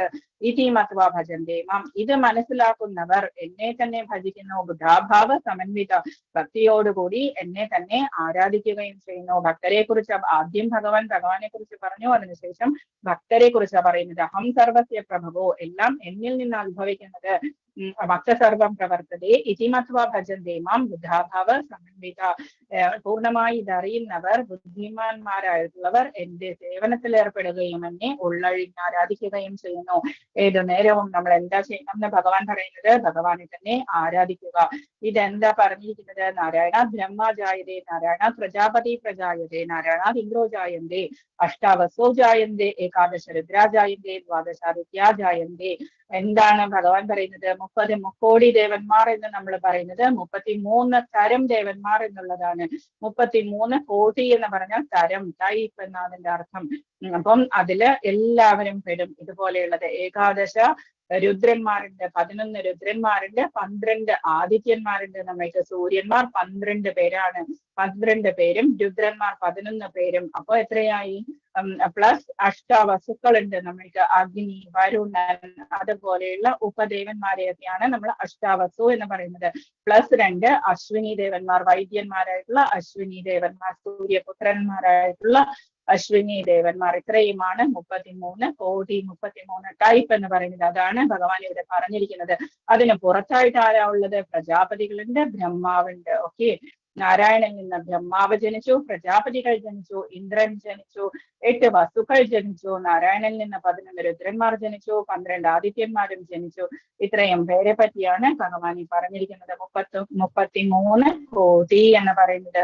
രണ്ടാമത്തെ ചതുശ്ലോകി ഗീത. മച്ചിത്താമർഗത പ്രാണബോധയന്ത പരസ്പരം കഥയന്തശ്ച മാം നിത്യം തുഷ്യന്തി ച രമന്തി ച. മച്ചിത്താമർഗത പ്രാണ, എന്നിൽ തന്നെ ചിത്തം ഉറപ്പിച്ചുകൊണ്ടിരിക്കുന്ന, മനസ്സുറപ്പിച്ചിരിക്കുന്ന, മർഗത പ്രാണ, പ്രാണനും എന്നിൽ തന്നെ ഉറപ്പിച്ചുകൊണ്ടിരിക്കുന്ന, ബോധയന്ത പരസ്പരം, അവരെന്താ പറയുന്നത്? ബോധയന്ത, ബോധത്തോടുകൂടി അവരെ പരസ്പരം പറയുന്നത് എന്താണ്? കഥയന്തശ്ച മാം നിത്യം, എന്നെ കുറിച്ചുള്ള കഥകളാണ് അവർ പറയുന്നത്. തുഷ്യന്തിച്ച രമന്തിച്ച, കുറിച്ച് അത് പറഞ്ഞുകൊണ്ട് അവർ സന്തോഷിക്കുകയും സംതൃപ്തിപ്പെടുകയും ചെയ്യുന്നു. എന്നെ കുറിച്ച് അവർ പറയുന്നത്, നമ്മളൊക്കെ ഓഫീസിലെ ലഞ്ച് ടൈം എന്നൊക്കെ പറയുമ്പോൾ നമ്മൾ എന്താ പറയുക, അപ്പുറത്തിരിക്കുന്നവരുടെ സാരി എങ്ങനെയാ, അല്ലെങ്കിൽ അവരുടെ ക്യാരക്ടർ എങ്ങനെയാ, ഇതുപോലെയുള്ള അനാവശ്യമായിട്ടുള്ള മെറ്റീരിയലിസ്റ്റിക് ആയിട്ടുള്ള വളരെ ചീപ്പായിട്ടുള്ള ടോക്സ് ആയിരിക്കും നമ്മൾ ചെയ്യുക. ഹൈ എന്ന് പറയുന്നത് ഒരിടത്തും കേൾക്കാൻ സാധിച്ചു എന്ന് വരില്ല, എസ്പെഷ്യലി ഈ കാലത്ത്.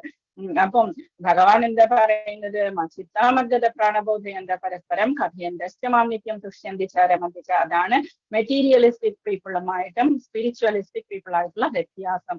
എന്റെ ശുദ്ധ ഭക്തന്മാരുടെ ചിന്ത എന്നിൽ കുടികൊള്ളുന്നു, എന്ത് ചെയ്താലും ഇതെല്ലാം ഭഗവാന്റെ സൃഷ്ടിയാണ്. നമ്മള് ആരെയും മാനിച്ചില്ല, നമ്മളെ ആരും മാനിച്ചില്ലെങ്കിൽ നമ്മൾ അങ്ങോട്ട് അപമാനിക്കാൻ പോകരുത്.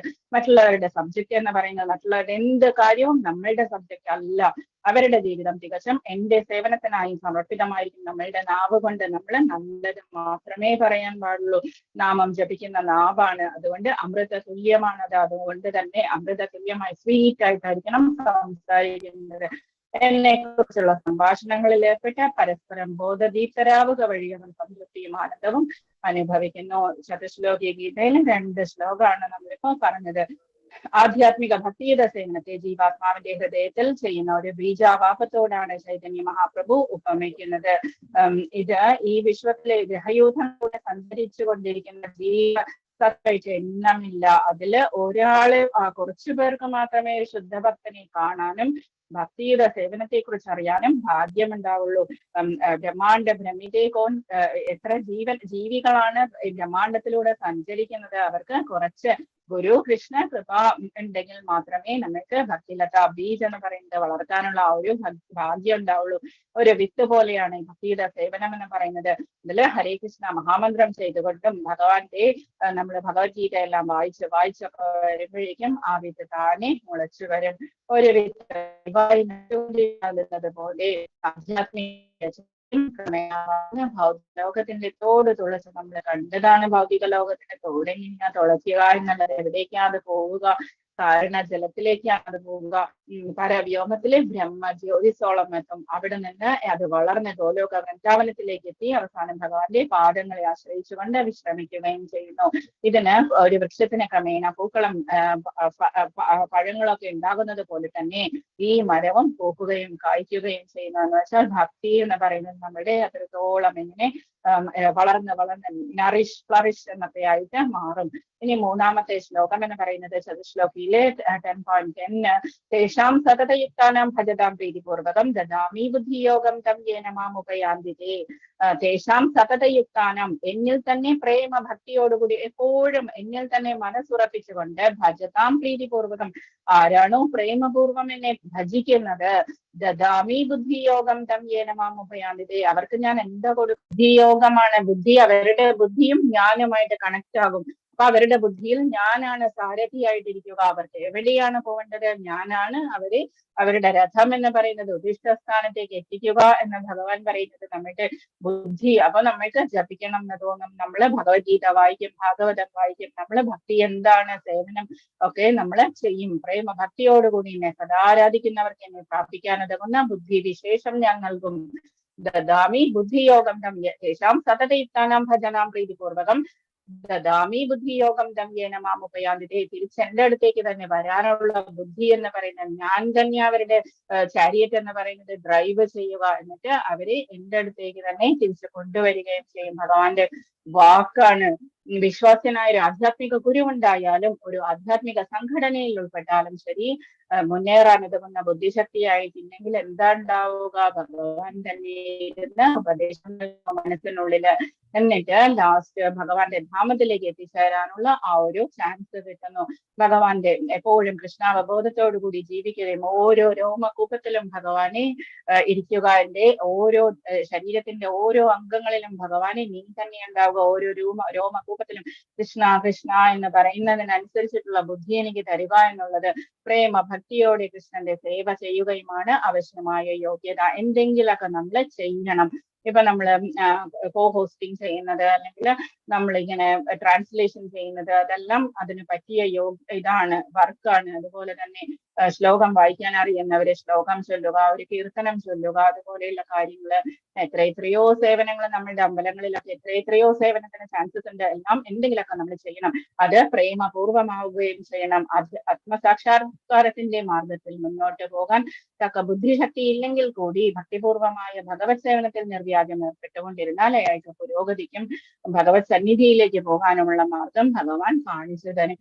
4ാമത്തെ ശതശ്ലോകി പറയാണ്, തേശമേവാനുകമ്പാർത്ഥമഹമജ്ഞാനജം തമഃ നാശയാമ്യാത്മഭാവസ്തു ജ്ഞാനദീപേന ഭാസ്വത. തേശമേവാനുകമ്പാർത്ഥ, അവരിൽ, ആ ഭക്തരായിട്ടുള്ളവരിൽ സവിശേഷമായിട്ടുള്ള അനുകമ്പയോടുകൂടി, അനുകമ്പാർത്ഥം അനുകമ്പയോടുകൂടി അജ്ഞാനജം തമഃ, തമസ്സാകുന്ന അജ്ഞാനമുള്ള അവരുടെ ഹൃദയത്തിനുള്ളിൽ അത് നശിപ്പിക്കുന്നതിന് വേണ്ടിയിട്ട്, നാശയാമ്യാത്മഭാവസ്തു, അവരുടെ ഉള്ളിലെ അജ്ഞാനമാകുന്ന തമസ്സിനെ ദൂരീകരിക്കുന്നതിന് വേണ്ടിയിട്ട് ജ്ഞാനദീപേന ഭാസ്വത, ഞാൻ അവരുടെ ഹൃദയത്തിനുള്ളിൽ ജ്ഞാനദീപം കൊളുത്തുന്നു. ജ്ഞാനദീപം കൊണ്ട് അവരുടെ ഹൃദയം പ്രകാശമാനമാക്കി തരുന്നു. അവരിൽ സവിശേഷാനുകമ്പയോടെ ഞാൻ ഹൃദയസ്ഥനായിട്ട് ജ്ഞാനദീപം കൊണ്ട് അവരുടെ അജ്ഞാനജന്യമായ തമസ്സിനെ അകറ്റുന്നു. തേശമേവാനുകമ്പാർത്ഥം അഹം അജ്ഞാനജം തമഃ നാശയാമ്യാത്മഭാവസ്തു ജ്ഞാനദീപേന ഭാസ്വത. മനസ്സിലായോ? മീനിങ് മനസ്സിലായോ ശ്ലോകത്തിന്റെ? ഇതിൽ നമ്മൾ കാണുന്നത്, നമ്മൾ പറഞ്ഞതാണ്, സ്റ്റോറി പരീക്ഷിച്ച മഹാരാജാവിന് സുഖദേവൻ വന്നിട്ട് ഉപദേശിച്ചു കൊടുക്കുന്നത്, ഭാഗവതം ഉപദേശിച്ചു കൊടുക്കുന്നത് 7 ദിവസം കൊണ്ട്, 7 ദിവസമേ ആയുസുള്ളൂ, അതുകൊണ്ടാണ് 7 ദിവസം കൊണ്ട് ഉപദേശിച്ചു കൊടുക്കുന്നത്. അപ്പം ഇതില് നമ്മൾക്കാണെങ്കിലോ പരീക്ഷിച്ച മഹാരാജാവിന് 7 ദിവസമുണ്ട് എന്ന് അറിയാമായിരുന്നു. നമ്മൾക്ക് 7 മിനിറ്റ് ഉണ്ടോ എന്ന് കൂടി നമ്മൾക്ക് അറിയില്ല. എന്നിട്ടും നമ്മൾ എന്താ ചെയ്യുക? നമ്മൾ നാമം ജപിക്കാതെ നമ്മളുടെ ബാക്കിയുള്ള എന്തെല്ലാം ചെയ്യാനും നമ്മൾക്ക് സമയം ഉണ്ടാകും. പക്ഷെ നാമം ജപിക്കാൻ മാത്രം നമ്മൾക്ക് ടേസ്റ്റ് ഉണ്ടാവില്ല. എന്ത് ചെയ്യണം? നമ്മൾ മനസ്സിനെ പിടിച്ച് വലിച്ച് ആനയെ ഇങ്ങനെ തോട്ടി കൊണ്ട് എന്താ അങ്കുശം കൊണ്ട് വലിച്ചു കൊണ്ടുവരുന്നത് പോലെ തന്നെ നമ്മളുടെ ആ മനസ്സിനെ കൊണ്ടുവരിക. അഭ്യാസേന കൗന്തെയ വൈരാഗ്യേന ശക്യതേ, അഭ്യാസം കൊണ്ട് വലിച്ച് നമ്മളെ കൺട്രോളിലാക്കുക. 2ാമത്തെ പിക്ചറിൽ കാണുന്നത് ദേവഹൂതി, അമ്മയായിട്ടുള്ള ദേവഹൂതിക്ക് മകനായിട്ടുള്ള കപിലദേവൻ ഉപദേശം കൊടുക്കുന്നതാണ്. കർദമ മഹർഷിയുടെ മകനാണ്. കർദമ മഹർഷിയുടെ മകനായിട്ടുള്ള കപിലദേവൻ. കർദമ മഹർഷി ബ്രഹ്മപുത്രനാണ്. ബ്രഹ്മാവിന്റെ ഛായയിലൂടെ സൃഷ്ടിച്ചത്. ബ്രഹ്മാവിനോളം തന്നെ ഭംഗിയുള്ള സൗന്ദര്യമുള്ള കർദമ മഹർഷി. അപ്പം കർദമ മഹർഷിയെ ധാരാളം വർഷം തപസ് ചെയ്തു. അതിനുശേഷം ഇനി ഗൃഹസ്ഥാശ്രമം സ്വീകരിക്കാം എന്ന് പറഞ്ഞിരുന്ന സമയത്ത് ഭഗവാൻ അത് കണ്ട് മനസ്സിലാക്കിയിട്ട് വന്നു മുൻപിലേക്ക്. എന്നിട്ട് ഭഗവാൻ പറഞ്ഞു, ദേവഹൂതി, മനുപുത്രിയായിട്ടുള്ള ദേവഹൂതിയെ മനു കൊണ്ടുവരും, അതിനെ നീ കല്യാണം കഴിക്കൂ, എന്നിട്ട് വംശം വർദ്ധിപ്പിക്കൂ, ഞാൻ തന്നെ നിനക്ക് പുത്രനായിട്ട് വരാം എന്ന് പറഞ്ഞു. ചോദിച്ചിട്ട് കൂടിയില്ല കർദമ മഹർഷി എന്താ ചെയ്യേണ്ടത് എന്നുള്ളത്. ഗൃഹസ്ഥാശ്രമം സ്വീകരിക്കണം. ഭഗവാനെ ധ്യാനിച്ചു, അത്രയേ ഉള്ളൂ. പക്ഷെ ഭഗവാൻ എല്ലാം മുൻപിൽ തന്നെ കണ്ടുകൊണ്ട് വന്നു. എന്നിട്ട് ഭഗവാൻ ആനന്ദാശ്രു എന്ന് പറയുന്നത് ഭഗവാന്റെ കണ്ണിൽ നിന്ന് ഇങ്ങനെ താഴെ വീണതാണ്. ബിന്ദു സരസ് എന്ന് പറയുന്ന തടാകം അവിടുത്തെ. അപ്പം അങ്ങനെ ഇരിക്കുന്ന സമയത്ത് മനുപുത്രിയായിട്ടുള്ള ദേവഹൂതിയുടെ കൂടെ മനു വന്നു. മനുവും ഭാര്യയായിട്ടുള്ള ശത്രുപയും കൂടിയിട്ട് വന്നു. എന്നിട്ട് മനുപുത്രിയെ കല്യാണം കഴിച്ചു കൊടുത്തു കർദമ മഹർഷിക്ക്. എന്നിട്ട് ധാരാളം വർഷം അവര് എന്ത് ചെയ്തു? 100ഓളം വർഷം അവര് വിമാനം, ദേവേന്ദ്രനെ പോലെ തന്നെ ഐശ്വര്യമുള്ള വിമാനം ഉണ്ടാക്കിയിട്ട് അതിൽ സഞ്ചരിച്ചു. ധാരാളം ഹണിമൂൺ എന്ന് പറയുന്നത്. എന്നിട്ട് 9 കന്യകമാരുണ്ടായി. 9 കന്യകമാരെയും മരീചി തുടങ്ങിയ ഋഷിമാർക്ക് കല്യാണം കഴിച്ചു കൊടുത്തു. അതിനുശേഷം കർദമ മഹർഷി പറഞ്ഞിട്ടുണ്ടായിരുന്നു കല്യാണത്തിന്റെ സമയത്ത് തന്നെ, ഞാൻ കുട്ടികളുണ്ടായി കഴിഞ്ഞാൽ ഞാൻ സന്യാസം സ്വീകരിക്കും, വാനപ്രസ്ഥത്തിന് പോകും എന്ന്. അപ്പം ദേവഹൂതിക്ക് കുറച്ച് വിഷമം തോന്നി. എന്താ ചെയ്യുക എന്ന് വിചാരിച്ചിരുന്ന സമയത്ത് കർദമ മഹർഷി പറഞ്ഞു, നിനക്ക് ഞാൻ ഒരു പുത്രനെ കൂടി തന്നിട്ട് പോകാം എന്ന് പറഞ്ഞു. അങ്ങനെ ഭഗവാൻ തന്നെ സ്വയം കപിലദേവനായിട്ട് വന്നു. സാംഖ്യയോഗം ഉപദേശിച്ചു കൊടുത്തു ദേവഹൂതിക്ക്. അച്ഛൻ പോയി വാനപ്രസ്ഥത്തിന്. കപിലദേവൻ ഇരുന്നു കൊണ്ട് ദേവഹൂതിക്ക് ഇത് സാംഖ്യയോഗം ഉപദേശിച്ചു കൊടുക്കുന്നത്. അവസാനം ആ ഉപദേശം സ്വീകരിച്ചതിന് ശേഷം അതുപോലെ ചെയ്ത കപിലദേവൻ അതിനുശേഷം തപസ് ചെയ്യാനായിട്ട് പോയി. അമ്മയായിട്ടുള്ള ദേവഹൂതി കപിലദേവൻ പറഞ്ഞതുപോലെ തന്നെ ഭക്തിയോഗമാണ് ഉപദേശിച്ചു കൊടുത്തത്, സാംഖ്യയോഗം എന്ന പേരില്. എന്നിട്ട് അതെല്ലാം ചെയ്തു കഴിഞ്ഞതിന് ശേഷം നദിയായിട്ട് ഒഴുകി. ഇപ്പോഴും അവിടെ അഹമ്മദാബാദില്, നമ്മൾക്കറിയാം ഗുജറാത്തില് സിദ്ധ്പൂർ എന്ന് പറഞ്ഞ സ്ഥലത്ത് ഇവരുടെ സിദ്ധാശ്രമമുണ്ട്. അവിടെ ഇന്നും പോകുന്നത് എന്തിനാ? മക്കൾ എവിടെ പോകുന്നത്?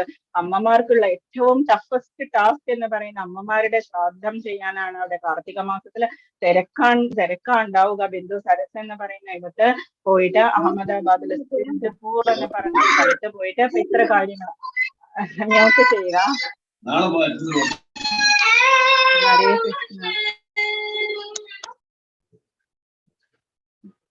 അമ്മമാരുടെ ശ്രാദ്ധം ചെയ്യാൻ വേണ്ടിയിട്ട് അവിടെ പോകുന്നത് അഹമ്മദാബാദില്. ഓക്കെ, അപ്പോൾ ഭാനുകമ്പാർത്ഥ മഹമജ്ഞാനജം മഹാനാശയാമ്യാത്മഭാവസ്നാദീന ഭാസത.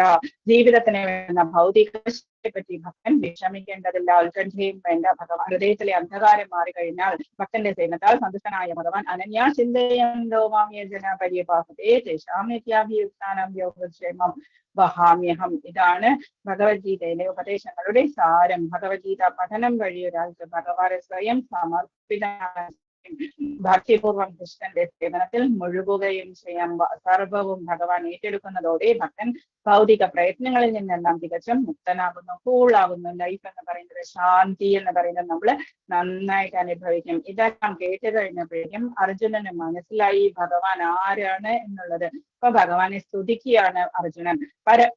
അർജുന ഉവാച പരം ബ്രഹ്മ പരം ധാമ പവിത്രം പരമം ഭവാൻ. നീ തന്നെയാണ് പരം ബ്രഹ്മമായിട്ടുള്ളത്, പരം ധാമവും ആശ്രയവും തന്നെ, പവിത്രമായിട്ടുള്ളതും പരമായിട്ടുള്ളതും നീ തന്നെയാണ്.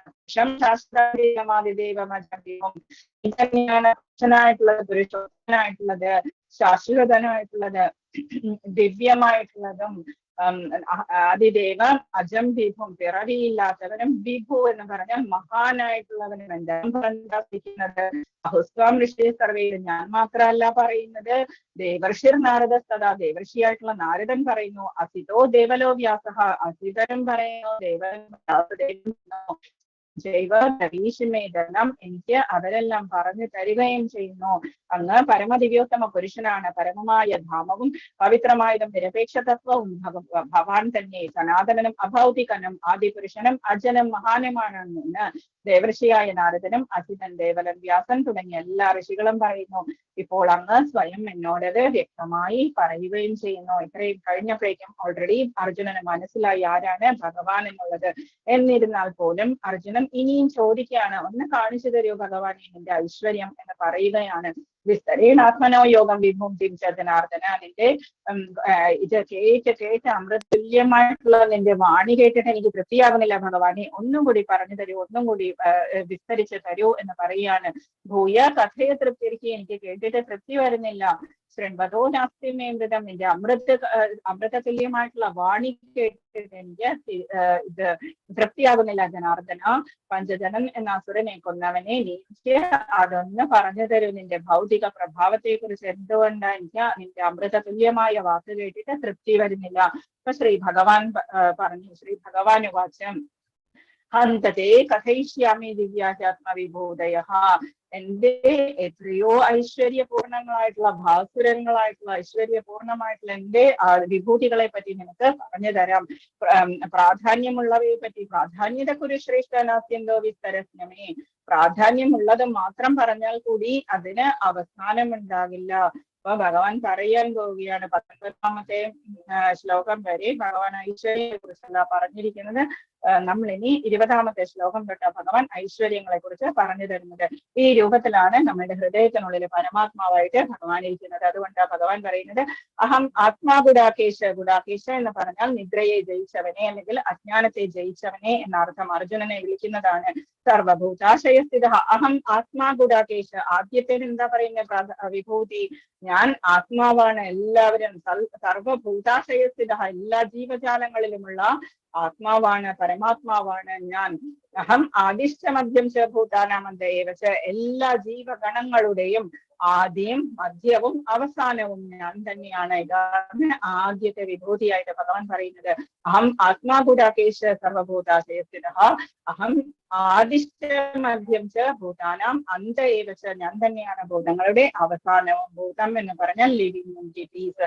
ഇനി ഒന്ന് ശ്രദ്ധിച്ചിരിക്കുക എല്ലാവരും. അഡൾട്ട്സ് ആണ്, എല്ലാവർക്കും ജസ്റ്റ് 1 or 2 ടൈംസ് പറഞ്ഞാൽ മനസ്സിലാവുന്ന വിചാരിക്കുന്നു. ഒന്ന് ശ്രദ്ധിച്ചിരിക്കുക. ആദിത്യന്മാരുടെ കൂട്ടത്തിൽ വിഷ്ണുവാണ്. 12 ആദിത്യന്മാരുടെ ആരുണ്ട് എന്ന് നമ്മൾ പറഞ്ഞു. അതില് വിഷ്ണുവാണ് ഭഗവാൻ സ്വയമായിട്ട് പറഞ്ഞിരിക്കുന്നത്. എല്ലാത്തിന്റെയും ഇമ്പോർട്ടൻസ് ലീഡർ എന്നുള്ള രീതിയിൽ മോണിറ്റർ എന്നൊക്കെ പറയുന്നതാണ് ഭഗവാൻ ഈ പറയുന്നത്. ജ്യോതിസുകളിൽ ദീപ്തിമത്തായ സൂര്യനും ഭഗവാൻ അഗ്നിയെക്കാളും ചന്ദ്രന്റെ ആ നിലാവിനേക്കാളും ഒക്കെ ജ്യോതിസുകളിൽ ദീപ്തിമത്തായിട്ടുള്ള സൂര്യനാണ് ഞാൻ എന്ന് പറയുന്നു. മരുത്തുക്കളിൽ മരീചിയാണ് ഞാൻ എന്ന് പറയുന്നു. നക്ഷത്രങ്ങളിൽ ചന്ദ്രനുമാണ് ഞാൻ. നമ്മള് ചന്ദ്രനെ എന്താ പറഞ്ഞിരിക്കുന്നത്? സാറ്റലൈറ്റ് എന്നാ പറയുന്നത്. ഭഗവാൻ എന്താ പറയുന്നത്? നക്ഷത്രമായിട്ട് കണക്കാക്കിയിരിക്കുന്നത് ചന്ദ്രനെ. മരുത്തുക്കൾ എന്ന് പറഞ്ഞാൽ മരുത്തുക്കൾ മരീചി, ഈ ദേവഹൂതിയുടെ മക്കളെ കല്യാണം കഴിച്ചിരിക്കുന്നവരിൽ മരുത്തുക്കളെയാണ് ആദ്യത്തെ 9 പേരെ കല്യാണം കഴിച്ചത്. മരുത്തുക്കൾ എന്ന് പറഞ്ഞാൽ ദിതിദേവിയുടെയും കശ്യപ മഹർഷിയുടെയും പുത്രന്മാരാണ്. ദിതിദേവിയുടെ മക്കൾ എന്ന് പറഞ്ഞാൽ ദൈത്യന്മാരാണ്, അസുരന്മാരാണ്. പക്ഷെ മരുത്തുക്കൾ ദേവന്മാരാണ്. അപ്പം അതെങ്ങനെയാണ് ഉണ്ടായത്? കശ്യപ മഹർഷിയോട് ഹിരണ്യകശിപവും ഹിരണ്യാക്ഷനും ഒക്കെ കൊന്നതിന് ശേഷം, ഭഗവാൻ വന്ന് കൊന്നതിന് ശേഷം അവര് ദിതിദേവി വളരെ വിഷമിച്ചു. എനിക്കും ഇന്ദ്രനെ കൊല്ലാനുള്ള ഒരു പുത്രൻ ഉണ്ടാകണം എന്ന് പറഞ്ഞുകൊണ്ടിരുന്നു. കശ്യപ മഹർഷി ഒരു ദിവസം വീട്ടിൽ കയറി വന്നപ്പോഴേക്കും പറഞ്ഞു, എനിക്ക് ഒരു കുഞ്ഞ് വേണം, എനിക്ക് ഇന്ദ്രനെ കൊല്ലാനുള്ള ഒരു കുഞ്ഞ് വേണം. കശ്യപ മഹർഷിക്ക് വളരെ വിഷമം തോന്നി. ഇന്ദ്രനെ കൊല്ലുക എന്ന് പറഞ്ഞാൽ ഇന്ദ്രൻ ദേവേന്ദ്രനാണ്, ദേവന്മാരുടെ രാജാവാണ്. അപ്പൊ അവനെ കൊല്ലുക എന്ന് പറയുന്നത് അത്ര ശരിയല്ല എന്ന് തോന്നി. അത് മാത്രമല്ല, വേറൊരു പത്നിയുടെ മകനെ കൊല്ലുക എന്ന് പറയുന്നത് അത് ശരിയല്ല. അപ്പം അതുകൊണ്ട് തന്നെ വിഷമം തോന്നിയിട്ട് പറഞ്ഞു, വിഷ്ണു വ്രതം പറഞ്ഞു കൊടുത്തു. എന്നിട്ട് 1 വർഷത്തോളം ചെയ്യൂ, എന്നിട്ട് 1 വർഷം കഴിയുമ്പോൾ നിനക്ക് സന്താനം ഉണ്ടാകും. അത് ഒന്നുകിൽ ശരി, നിന്റെ ഇഷ്ടപ്രകാരം ദേവേന്ദ്രനെ കൊല്ലണമെങ്കിൽ കൊല്ലും, പക്ഷെ വിഷ്ണു വ്രതം ആയതുകൊണ്ട് തന്നെ നല്ല റിസൾട്ട് നിനക്ക് എക്സ്പെക്ട് ചെയ്യാം എന്ന് പറഞ്ഞു. എന്നിട്ട് 1 വർഷം നീണ്ടു നിൽക്കുന്ന പകൽ ഉറങ്ങരുത്, നഖം വെട്ടരുത്, അതുപോലെയുള്ള ധാരാളം കാര്യങ്ങൾ പറഞ്ഞു കൊടുത്തു.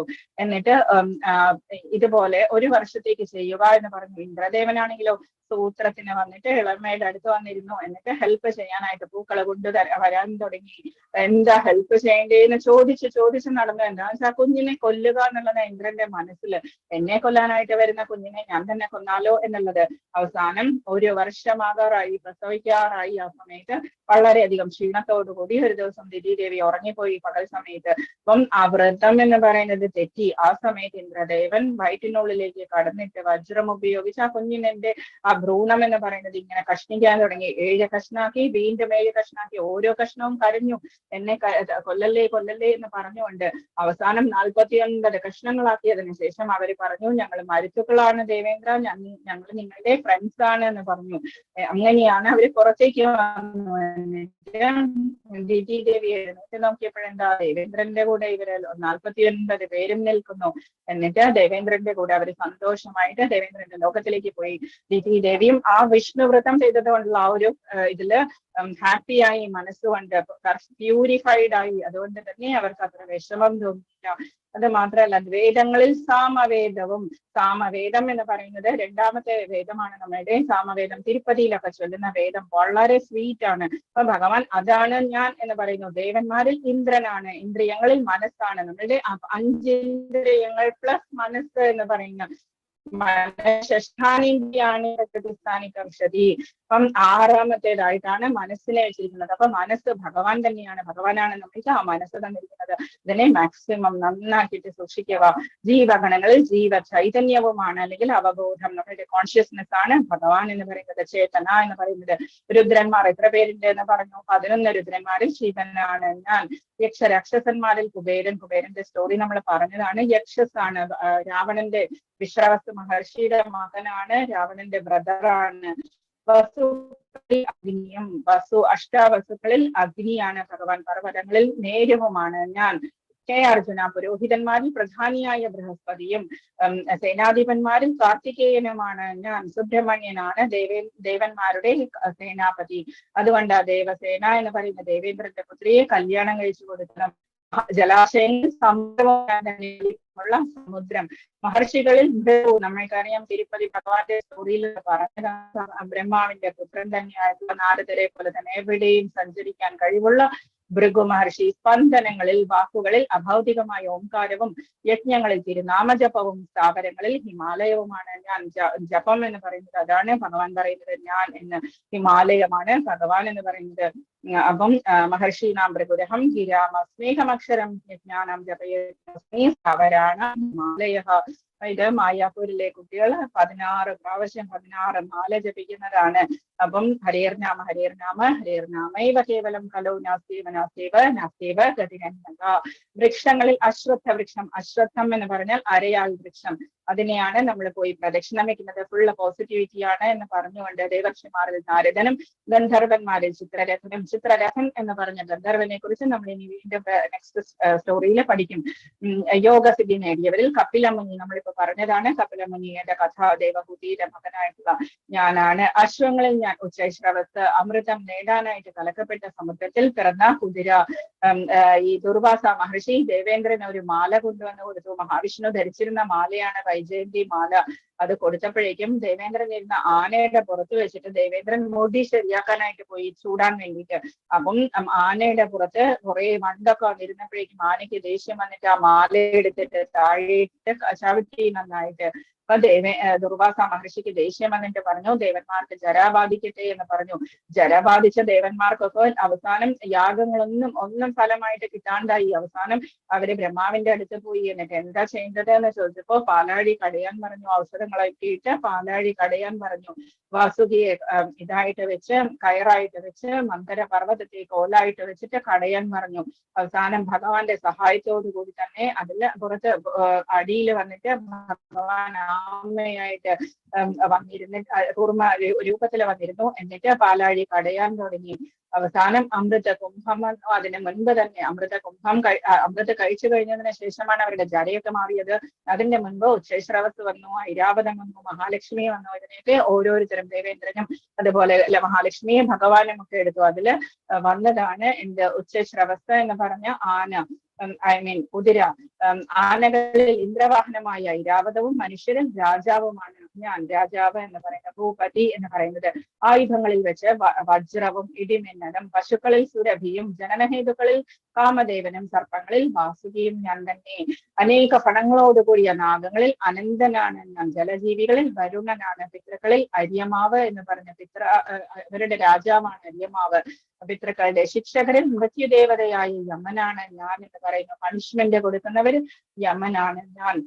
ദൈത്യന്മാരിൽ ഞാൻ ഭക്തപ്രഹ്ലാദനാണ്. അസുരന്മാരില് കീഴ്പ്പെടുത്തുന്നവയിൽ കാലമാണ് ഞാൻ. അതുകൊണ്ട് കാലനായിട്ടുള്ള ഭഗവാനെ തന്നെ നമ്മളെ ശരണം പ്രാപിക്കുക എന്ന് പറയുന്നത്. ഒരു സെക്കൻഡ് പോലും അല്ലെങ്കിൽ നമ്മുടെ ആയുസ് എന്ന് പറയുന്നത് വർദ്ധിക്കില്ല, അതേസമയം കുറയാനായിട്ടില്ല. നമുക്ക് ധാരാളം പാപകർമ്മങ്ങളും ഉണ്ട്. അതുകൊണ്ട് തന്നെ കാലനായിട്ടുള്ള ഭഗവാനെ ശരണം പ്രാപിക്കുക. വന്യമൃഗങ്ങളിൽ സിംഹവും പക്ഷികളിൽ ഗരുഡനും ഞാൻ തന്നെ.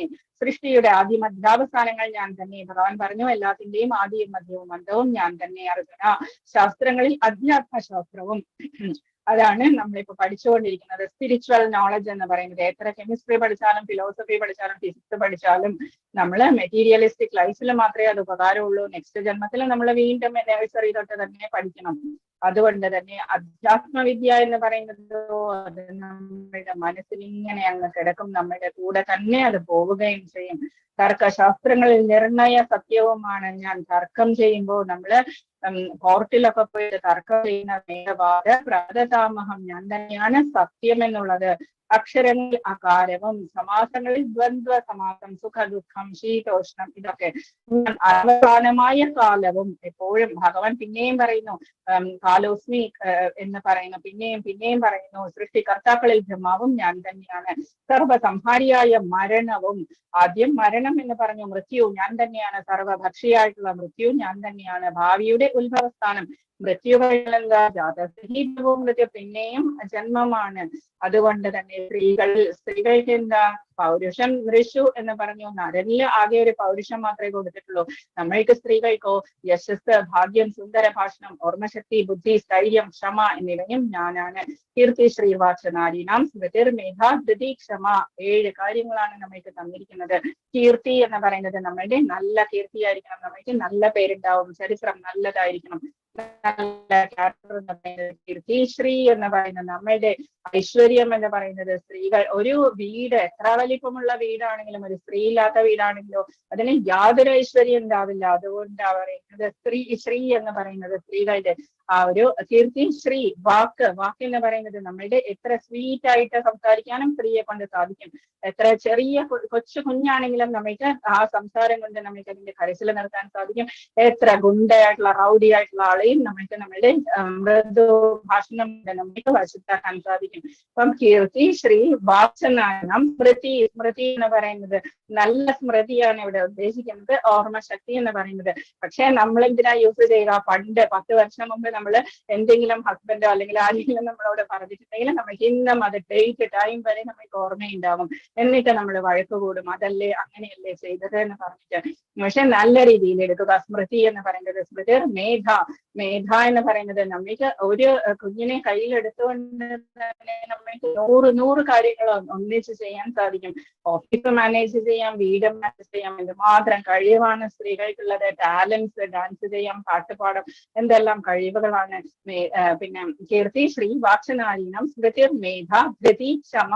ധൃതി എന്ന് പറയുന്നത് നമ്മൾക്ക് ജോലി ചെയ്യാനുള്ള മെരിങ് എന്ന് പറയുന്നത് എന്തും നമ്മൾ വളരെ ഈസിയാണ് നമ്മളെ കൊണ്ട് ഹാൻഡിൽ ചെയ്യാനായിട്ട്. ഏത് തരം ജോലിയും നമ്മൾക്ക് വഴങ്ങും. ക്ഷമ എന്ന് പറയുന്നത് ഭൂമിയോ ക്ഷമ. ഇനി നമ്മൾ പറയും എനിക്ക് അറിയാവുന്ന സ്ത്രീകൾക്കൊന്നും ഇതൊന്നും ഇല്ലല്ലോ എന്ന് തോന്നിയാൽ എന്താ വിചാരിക്കുന്നത്? ദൈവിക ഗുണങ്ങളാണ് ഇതെല്ലാം, ഭഗവാനാണ് ഇതെല്ലാമായിട്ടുള്ളത്. അപ്പൊ നമ്മൾക്ക് ആ ഗുണങ്ങൾ ഇല്ലാന്നുണ്ടെങ്കിൽ നമ്മൾ ആസുര സ്വഭാവമാണ് എന്ന് മനസ്സിലാക്കുക. എന്നിട്ട് ആസുര സ്വഭാവമായിട്ട് എന്തൊക്കെയുണ്ടോ അതെല്ലാം കളഞ്ഞിട്ട് നമ്മൾ കുറച്ചു കൊണ്ടുവന്നിട്ട് പോസിറ്റീവ് ആകാൻ ശ്രമിക്കുക. ഈ വക കാര്യങ്ങൾ നമ്മളിലേക്ക് കൊണ്ടുവരാൻ ശ്രമിക്കുക. കീർത്തി ശ്രീ വാചധാരീണം ക്ഷമ വേദമാണ് ഞാൻ എന്ന് ഭഗവാൻ പറഞ്ഞു. അതിൽ തന്നെ ബൃഹത് സാമമാണ് ഞാൻ എന്ന് പറയുന്നു. രാത്രി സമയത്ത് ചൊല്ലുന്ന വളരെ സ്വീറ്റ് ആയിട്ടുള്ള ശ്ലോകങ്ങളാണ് ബൃഹത് സാമം. ഛന്ദസ്സുകളിൽ വെച്ച ഗായത്രി മന്ത്രവും മാസങ്ങളിൽ വെച്ച മാർഗശീർഷ മാസം, ഇനി വരാൻ പോകുന്ന കാർത്തിക മാസമൊക്കെയാണ്. ഋതുക്കളിൽ വസന്തവുമാണ് ഞാൻ, സ്പ്രിംഗ് സീസൺ ആണ് ഞാൻ എന്ന് പറയുന്നു. വഞ്ചകരുടെ ചോദ്യകളെയും അതുകൊണ്ട് തന്നെ ദ്യൂതം ശലയതാമസ്മി, എത്ര വഞ്ചന കാണിച്ചാലും ഭഗവാൻ അത് നന്നായിട്ട് മനസ്സിലാകും. എന്തുകൊണ്ടാ? അത് ഭഗവാൻ തന്നെയാണ്. തേജസ്വികളുടെ തേജസ്സും ഞാനാകുന്നു, ജയവും സതുദ്യമവും ശക്തരുടെ കരുത്തും ഞാൻ തന്നെയാണ്, ശക്തരുടെ കരുത്തും ഞാൻ തന്നെ. വൃഷ്ണികുലത്തിൽ വാസുദേവനും പാണ്ഡവരിൽ അർജുനനും മുനികളിൽ വ്യാസനും ചിന്തകരിൽ ഉഷ്ണകവിയുമാണ് ഞാൻ. ഭൃഗു മഹർഷിയുടെ മകനായിട്ടുള്ള ഉഷ്ണസ് എന്ന കവിയാണ് ഞാൻ. നിയമരാഹിത്യങ്ങളെ അടിച്ചമർത്തുന്ന പദ്ധതികളിൽ ദണ്ഡമാണ് ഞാൻ. നമ്മളിപ്പോ ഇവിടെ ഒരു പണിഷ്മെന്റ് എന്തെങ്കിലും ജയിലിലൊക്കെ കിടന്നു കഴിഞ്ഞാൽ പിന്നെ നമുക്ക് വീണ്ടും നരകാവില്ല. അതുകൊണ്ടാണ് ദണ്ഡമാണ് ഞാൻ എന്ന് പറഞ്ഞിരിക്കുന്നത്. കുറച്ചൊക്കെ ഒരു നമുക്ക് പണിഷ്മെന്റ് ആവശ്യമാണ്. എന്തെങ്കിലുമൊക്കെ ചീത്ത കാര്യങ്ങളൊക്കെ ചെയ്യുന്നവർക്ക് ഒരു പണിഷ്മെന്റ് കിട്ടിക്കഴിഞ്ഞാൽ അവർ ചിലപ്പോൾ നന്നാകും. നമുക്കറിയാം, അഭിഷേക് ദുരാചാരോ ഭജതേ മാമനോഭാം സാധുരേവ മന്തവ്യ സമ്യക് വ്യവസിതോ ഹിതഃ. വിജയം കാക്ഷിക്കുന്നവരുടെ നീതി എന്നിവയും ഗോപ്യങ്ങളിൽ മൗനവും. ഗോപ്യം എന്ന് പറയുന്നത് ഞാൻ കേട്ട കാര്യം മൂന്നാമതൊരാളോട് വേറെ ആരോടും പറയരുത് എന്ന് പറയുന്നതല്ല, നമ്മൾ മിണ്ടാണ്ടിരിക്കുന്നതാണ്. ജ്ഞാനികളുടെ ജ്ഞാനവും ഞാൻ തന്നെയാണ്. അല്ലയോ അർജുന, സർവഭൂതങ്ങളുടെയും ആദി ബീജമാണ് ഞാൻ. ഭഗവാൻ ഇത് 2-3 പ്രാവശ്യം എടുത്ത് പറയുന്നുണ്ട്. എന്നെ കൂടാതെ ശരാശരങ്ങളിലൊന്നിനും നിലനിൽപ്പില്ല. ഇനി ഭഗവാൻ പറയുന്നു, ഞാൻ ശത്രുക്കളെ ജയിക്കുന്നവനെ പരന്തപ. ഇനി എന്തിനാ ഇതൊക്കെ കേട്ടിട്ട്? എന്തിനാ ഇത്ര കാര്യങ്ങൾ കേട്ടല്ലോ, ഇനി മതിയല്ലോ എന്ന് ഭഗവാൻ പറയുക. ദിവ്യ വിഭൂതികൾക്ക് അവസാനമില്ല. ഞാൻ പറഞ്ഞതാകട്ടെ എന്റെ അനന്തമായ വിഭൂതികളുടെ ഒരു സൂചന മാത്രമാണ്. വിസ്തരവുമയ. ഇനിയും വിസ്തരിച്ച് എന്തിനാ പറയുന്നത്? ഇതെല്ലാം ജസ്റ്റ് എന്റെ ഒരു ഫ്രാക്ഷൻ ആണ്. ഇതിനേക്കാളും അപ്പുറത്തേക്ക് എന്തെല്ലാം ഉണ്ട് ഭഗവാന്റെ ഐശ്വര്യങ്ങളായിട്ട്. നമ്മളീ പറഞ്ഞത് കുറച്ച് കാര്യങ്ങൾ മാത്രമാണ്, ജസ്റ്റ് ഒരു സൂചന മാത്രമാണ്.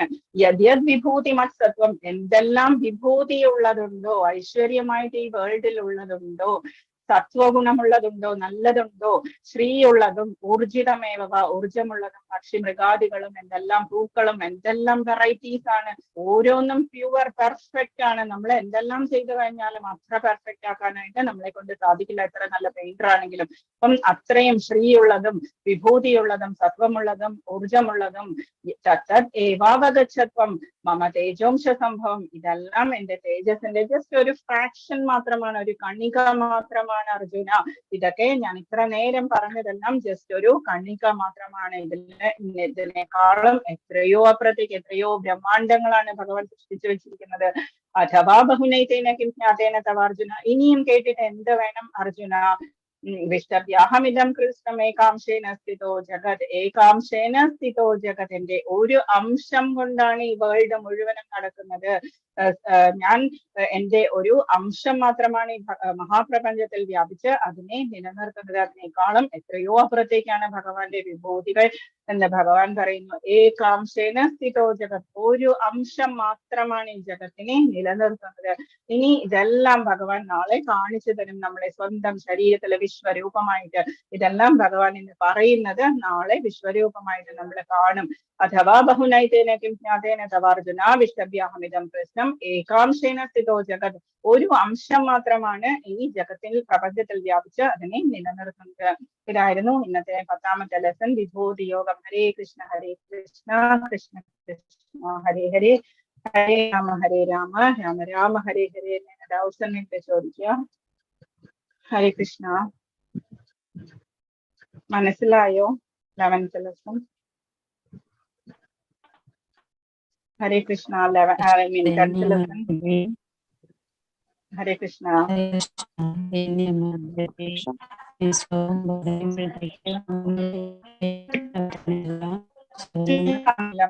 ക്ലിയർ ആവുന്നില്ല. വ്യക്തമാകും. ഹരേ കൃഷ്ണ. ക്ലിയർ ആയില്ല മാതാജി.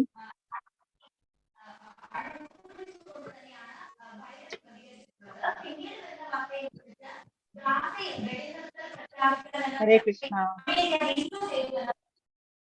പറഞ്ഞോളൂ. ആർക്കെങ്കിലും എന്തെങ്കിലും ഡൗട്ട്സ് ഉണ്ടോ? 10 ലെസൺസ് കഴിഞ്ഞു നമ്മളുടെ. 10 ലെസൺസിൽ നിന്നും അതൊക്കെ മെറ്റീരിയൽസ് ഒക്കെ വായിച്ചു തുടങ്ങുക, ക്വിസ് ഒക്കെ ചെയ്യാൻ തുടങ്ങുക. ഇന്ന് 10 ദിവസമായിട്ട് 10 ദിവസത്തെ ക്വിസ് നിങ്ങൾക്ക് ചെയ്യാം. ഓരോ ദിവസം ക്ലാസ് കഴിയുമ്പോൾ അതിന്റെ നെക്സ്റ്റ് ഡേ ഒക്കെ ചെയ്ത് തീർക്കാം. നമുക്ക് ടൈം ഉണ്ട്. നവംബർ 10th വരെ ടൈം കൊടുത്തിട്ടുണ്ട് ക്വിസ് ഒക്കെ ചെയ്യാനായിട്ട്, ഡൗൺലോഡ് ചെയ്യാനായിട്ട്. എന്നാലും മെറ്റീരിയൽസ് ഒക്കെ ഒന്ന് വായിച്ചു നോക്കുക. ഓക്കെ. ഹരേ കൃഷ്ണ. എന്തെങ്കിലും ഡൗട്ട്സ് ആർക്കെങ്കിലും ഉണ്ടോ? അല്ലെങ്കിൽ എന്തെങ്കിലും പറയാറുണ്ടോ? ഹരേ കൃഷ്ണ. എന്തെങ്കിലും സജഷൻസോ അല്ലെങ്കിൽ നെഗറ്റീവ് പോയിന്റ്സോ എന്തെങ്കിലും ഉണ്ടെങ്കിലും പറഞ്ഞോളൂ. പറഞ്ഞാലല്ലേ എനിക്ക് മനസ്സിലാവുള്ളൂ. ഹരേ കൃഷ്ണ.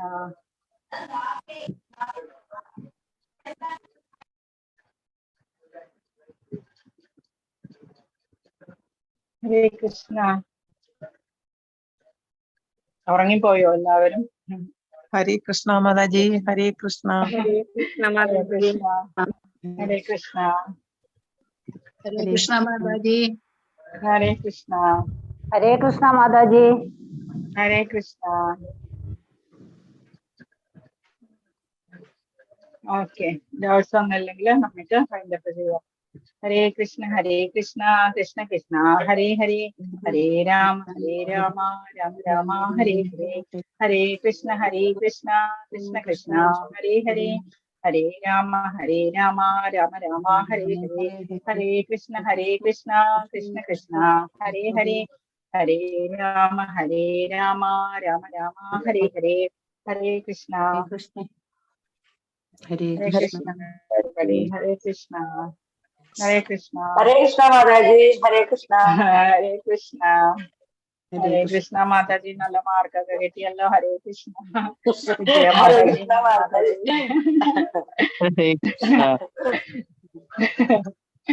ഹരേ കൃഷ്ണ. Highest marks. ഹരേ കൃഷ്ണ. ഹരേ കൃഷ്ണ. ഹരേ കൃഷ്ണ. മിനി മാതാജിക്ക് എന്താ പറ്റിയ സൗണ്ട്? എനിക്ക് മാതാജി 20 days ആയി ഞാൻ വയ്യ. പനിയും എന്താ പറയാ ചുമയായിട്ട് ലീവ് എടുക്കാനും പറ്റില്ല. കാരണം മിനിസ്ട്രിയുടെ വിസിറ്റ് ഉണ്ട് ഇവിടെ, മിനിസ്ട്രി സ്കൂളിൽ. അപ്പൊ ലീവ് എടുക്കാൻ പറ്റില്ല. അപ്പൊ നല്ല പനി. ഇവിടെ എല്ലാവർക്കും പനിയാ മാതാജി. ഇവിടെ കൊറോണ ഉണ്ട്, പനിയുണ്ട്. അത് ശരി. കൊറോണ ഉണ്ടോ മാതാജി? ഹരേ കൃഷ്ണ. ഉണ്ട് ഇവിടെ ഉണ്ട്. മാതാജിക്ക് വല്ലാതെ ഉണ്ട്. ശരി. നന്നായി ശ്രദ്ധിക്കാം മാതാജി. ഹരേ കൃഷ്ണ. അതെ. ഇവിടെ മറ്റേ വൈറൽ ഫീവർ ആണ് മൊത്തം. വേഗം സുഖാവട്ടെ മാതാജി. അത് ശരി. ഹരേ കൃഷ്ണ. മരുന്ന് കഴിക്കുന്നില്ലേ? റെസ്റ്റ് എടുക്കുന്നില്ല അല്ലേ? റെസ്റ്റ് ഇല്ല, റെസ്റ്റ് ആണില്ല. മാതാജി റെസ്റ്റ് എടുക്കാൻ പറ്റണില്ല മാതാജി. അവര് മിനിസ്ട്രിയുടെ വരുമ്പോ നമുക്ക് റെസ്റ്റ് എടുക്കാൻ പറ്റില്ല. മിനിസ്ട്രി ഖത്തറാണേ. പറ്റില്ല. അത് ശരി. ഗാർഗിളൊക്കെ സൗണ്ട് ചെയ്യുന്നുണ്ടോ? എല്ലാം പോയിട്ടാണ് മാതാജി. എല്ലാം ചെയ്യുന്നുണ്ട്. ഗാർഗിള് ഗാർഗിളൊക്കെ ആയുർവേദമൊക്കെ ബെറ്റാഡിൻ വെച്ചിട്ട് അതല്ല മാതാജി, പെട്ടെന്ന് സുഖാവാനായിട്ട് ബെറ്റാഡിൻ എന്ന് പറയുന്ന ഒരു സംഭവം ഇല്ലേ, അതിന്റെ ഗാർഗിൾ നല്ലതാ, പെട്ടെന്ന് ശരിയാവും. പനിയും പെട്ടെന്ന് മാറും. അതാ ത്രോട്ട് ഇൻഫെക്ഷൻ ഉള്ളത് കൊണ്ട് പനി മാറാത്തത്. അതിന് ബെറ്റാഡിൻ ഗാർഗിൾ നല്ലതാ. അതാ റെസ്റ്റും ഇല്ലാത്തത് കൊണ്ടാ. മസ്റ്റായിട്ട് 2-3 പ്രാവശ്യം റെസ്റ്റ് ഇല്ലല്ലോ. അതെ അതെ. പിന്നെ കുട്ടികൾക്കും എല്ലാം പനിയാണേ. എല്ലാ കുട്ടികളും. ഹരേ കൃഷ്ണ. അത് ശരി. ഹരേ കൃഷ്ണ. കുട്ടികളും സ്കൂൾ കുട്ടികളുടെയും പനി വരുമ്പോഴേ നമുക്ക് അതാണ്. മക്കളടുത്തേക്ക് വരുമ്പോ നമുക്ക് വരാതിരിക്കാൻ പറയാൻ പറ്റുമൊന്നുമില്ലല്ലോ, കുഞ്ഞു മക്കളല്ലേ. ഹരേ കൃഷ്ണ. അതെ. ഓക്കെ, ഇനി പോയിട്ട് റെസ്റ്റ് എടുക്കാണോ? ഇനി എന്താ, ഇനി ഉറങ്ങാണോ? ഇനിയോ? അല്ലല്ല, ഇനിയാണ് എന്റെ പണി തുടങ്ങുക മാതാജി. ഹരേ കൃഷ്ണ. ഓക്കെ, എന്നാ പിന്നെ പോയിക്കോളൂ. ഹരേ കൃഷ്ണ. ഹരേ കൃഷ്ണ. എവരിബഡി ഹരേ കൃഷ്ണ. ഹരേ കൃഷ്ണ.